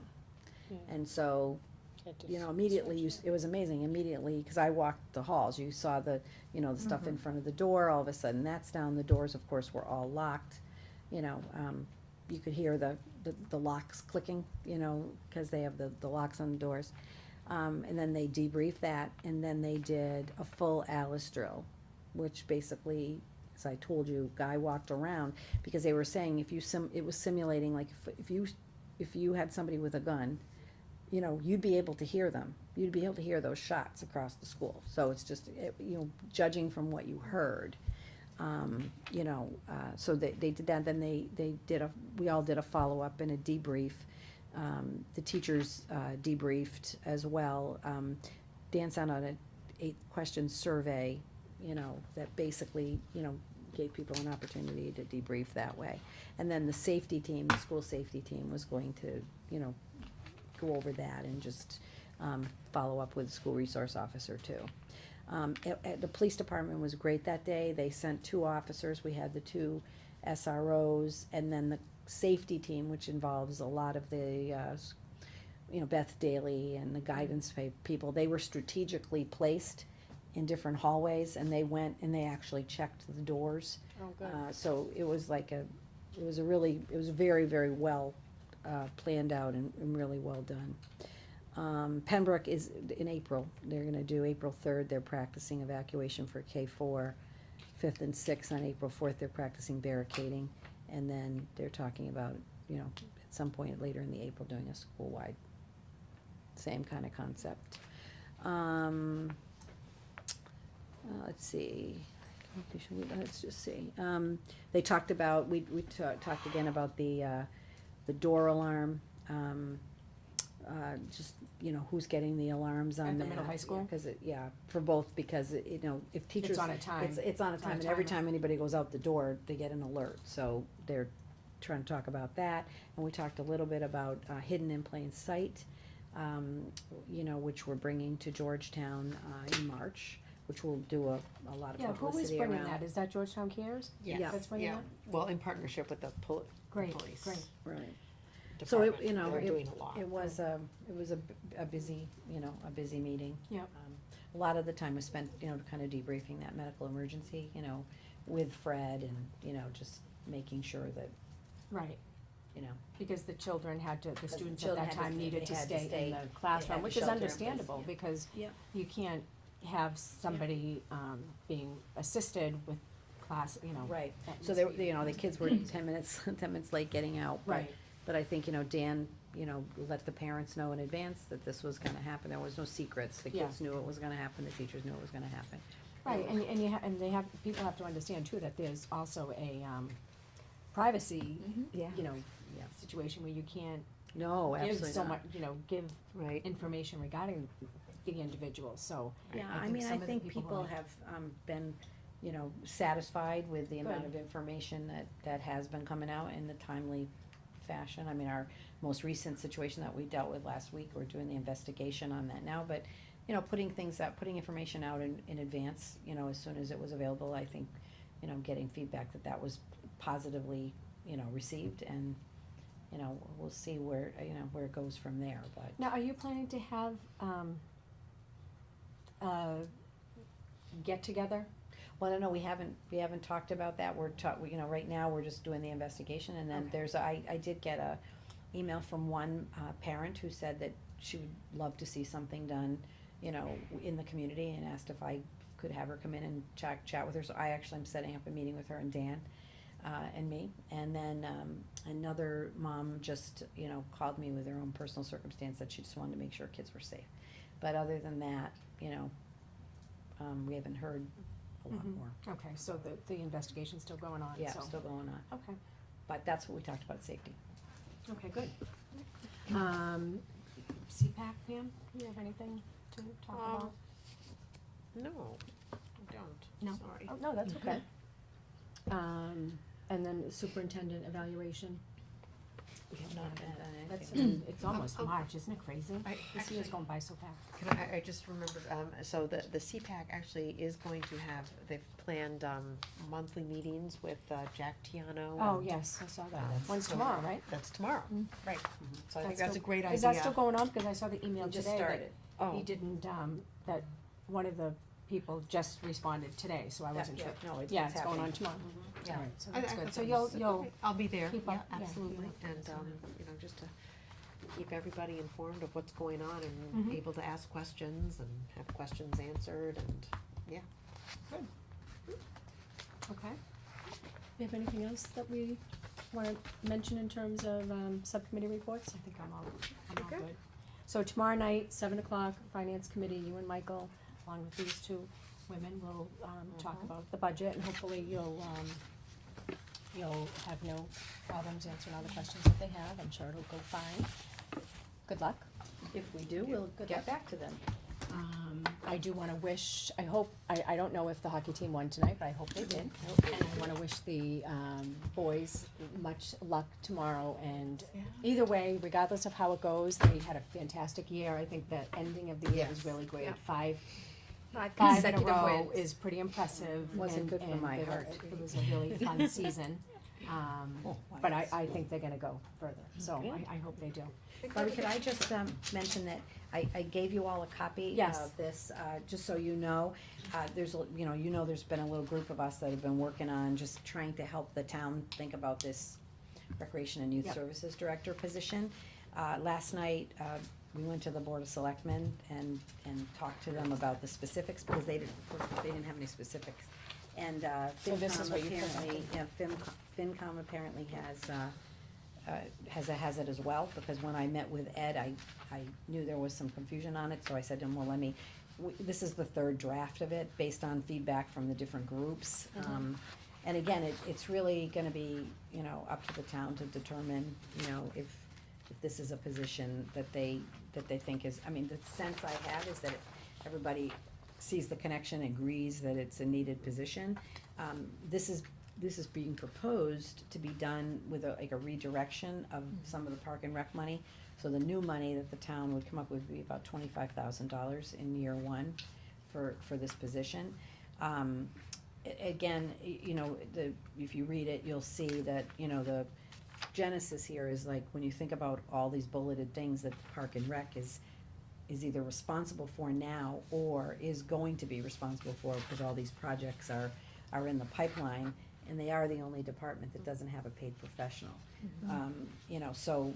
I think that's important to keep in mind. Basically, we have, skills and abilities, skills we're looking for, essential functions of the job. One of the functions of the job, although it would be a small function in year one, would be to, help get the teen center, up and running. We'd obviously have to, rely on a lot of volunteers and other people, but that would be one of the things that this person would do. So I just want you to have it, it's circulating around, I wanted you to have it as well. Yeah, thank you. And, So can I just ask, just to be clear, so who would they be reporting to? So this is, and Joe Bonavita really helped me on this, I don't have a dog in this fight, I'm just Yeah. trying to help. So, Because it's not a school venture, and that's what I keep telling Right, people. it would be situated in the It would- school. Right, we're saying we have space in the Pearly School, which saves the town a lot of money in terms of worrying about renting space or anything like that. So, we just are making the space available. So, it's a park and rec, so the park and rec is a division of the town, reports to the Park and Rec Board. That would not change. So the Park and Rec Board would still be the oversight board, the, So they'd be a town it employee. would town employee, it would be a full year, employee, like a 40 hours, but this kind of position is probably a little more flexible, cause in the summer you might have to spend a lot more time at the park, let's just say. In the winter, maybe not so much, right? So, the other thing that we were pointing out is that this department, of any department in town, has the ability to raise revenue. Mhm. So, for example, if you just look at, just one example is, the American Legion Park. So if you said, all right, for every vehicle that let's say you're gonna charge $20 a vehicle, right? I mean, you can bring the whole family, it's not by head, it's by a vehicle, right? So if it's $20 for the day, right, and you get, Jim Demento thought, well, what if you get 10 cars a day, basically for 6 weeks, right? You're gonna generate about $24,000 just in that venue, you know? I Okay, mean, so, but what has, the information about the ability to charge at American Legion Park, there's been so much information It was like a about that, so. document that was. Well, So is this different because this would now be? You have to look at the town bylaws, Okay, right? but I thought it was because we had accepted state funding for, Yes. I think that, the park. I think that Right. Jim has looked into that, Okay. and, you know, there are other communities that have taken this on. But Okay. that would be an example, or like, Yeah, we that could would- say, like Newburyport charges, you know, like $100 or something for the year. And you Oh, could as go a- to the teen center anytime you want, right? So, you know, you might do something like that, so if you got 100 kids, Okay. you know, I mean, there's, you know, if you go on field trips, you know, they charge sometimes, you know, I guess they own some kind of dock land in Rowley, you know, like, they could charge people $20 to launch your boat, you know what I mean? I think you just wanna make sure you don't nickel and dime the Georgetown people, cause that's not the goal. But there are people who use your facilities, right? And, you know, other districts, they're going to other towns and paying. I know, Right, so the you only have to- problem that, I know, you I have to- totally get it, but you know, when like the summer, it's, you know, American Legion seems to be, it's a great place, and It then all is of a a great sudden, place. when people from out of town come, then Yeah. the Georgetown people get upset, so it's like, Yeah, I know. is this gonna, how are the, I don't know. how is the town gonna feel about it? Well, I think the it's gonna be goal interesting. is just trying to figure out if you can get the position funded for year one. Right. And then leave some money in the current park and rec budget for them to be able to do projects that they, you know, have historically, you know, planned to do. And then have this person figure out what the highest priorities are. And then if there's ways to raise revenue to offset costs, you know, then certainly that's, you know. They can get that food, thing up and running, you know, the. Oh, yes, snacks. that's Remember the when the shack. Corinthians used to run that Yes. for years? Well, you know, I gave them the example of like, let's just use the example of like Mike Anderson, right? So when the override failed, when I first came to town, it was like 17 votes or something, right? And one of the positions that was in the budget that got cut from the budget is a facilities director, right? And I remember thinking, okay, well, we'll make this work, and so we figured out ways to have the principals be responsible for different elements, and you know what? It just didn't get done as well as it could, and there's nothing against the principals, it's just not their area of expertise, and they have other things that were drawing their time. That's kinda like the poor Park and Rec Board right now, they're amazing people, they do yeoman's work, but they do it. Right, they do it out of the goodness of their heart, right, and they have some consulting services that they pay for, but, you know, they're out there yanking the docks out at the end of the season. Right. You know, kudos to. Jim's Jim's on it, but you know, they're all getting tired too, I mean, it's a lot for them. You know, twice a month they meet, they have a bunch of projects, you know, they're putting up walls and doing stuff. So, you know, and they would They're all continue, volunteers. and they would, like you guys, I mean, they would continue to service. But then, when we had the ability and the money to hire Mike, look what happened. Right? So it's that same kind of concept. If somebody has got a designated job and it's their responsibility, they figure out creative ways to do things. They, you know, could they pay Peter Durkee's guys, you know, a certain rate versus, you know, paying a outside landscaper, right? Could you get a better value? But until you have somebody in place, you don't know that. They're trying to get East Main Street online, but, you know, poor Jim is With the works roller, full-time the trying to, skate park? Right. yeah, You're saying? you know, whereas if somebody came on board, that would be one of their priorities, is to figure out, okay, what's the holdup here? Is it permitting? Is it, what needs to be done? So, again, you know, like I said, I'm just trying to help them put together a proposal, because that's something I'm familiar with doing and good at, and, you It'd be know, fabulous for our town. so because I think a don't lot of know, you people know, but do get frustrated. I'd love to see, you know, the person have a piece in the teen center, but I think, you know, that's not the biggest part of this person's job. You know, the town has kind of outlived its, you know, there's too much for the Park and Rec Board to do on their own. So that's the genesis. Whether it'll happen this year, I don't know. But I think there's a lot of consensus that it's a good thing. It's really gonna be about timing, money, figuring out, you know, I think eventually it will happen in the town, and I think that'd be a great thing for the town. But anyway, I wanted you to have it, since everybody, you know, I didn't want you to be the board that, you know, it's Under not rental really. of facilities, though, it talks about sports leagues and camps, and I know that Ryan Yeah. tried that Yeah. once and Yeah. was gonna hopefully try it again to get that athletic budget to look a Well, little stronger. We'll keep doing that, So- you know. But like, for example, Well, GAA, I think Competitive.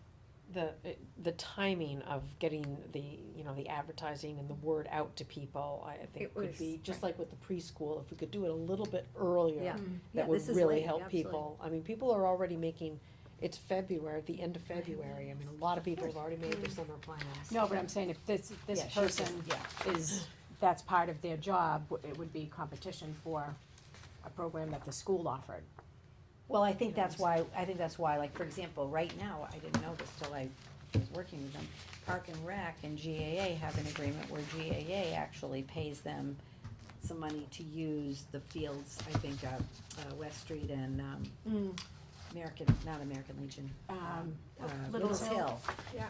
So, you know, so there's already some connections already. I think it would be a matter of, I don't think the goal would be competition. I think it would be, you know, Work together. work together. Yeah. Right, and it would be need-based, you know, I mean, if we had a summer sports camp going up and running and everybody was, you know, really was happy with it, then we don't have a need for it.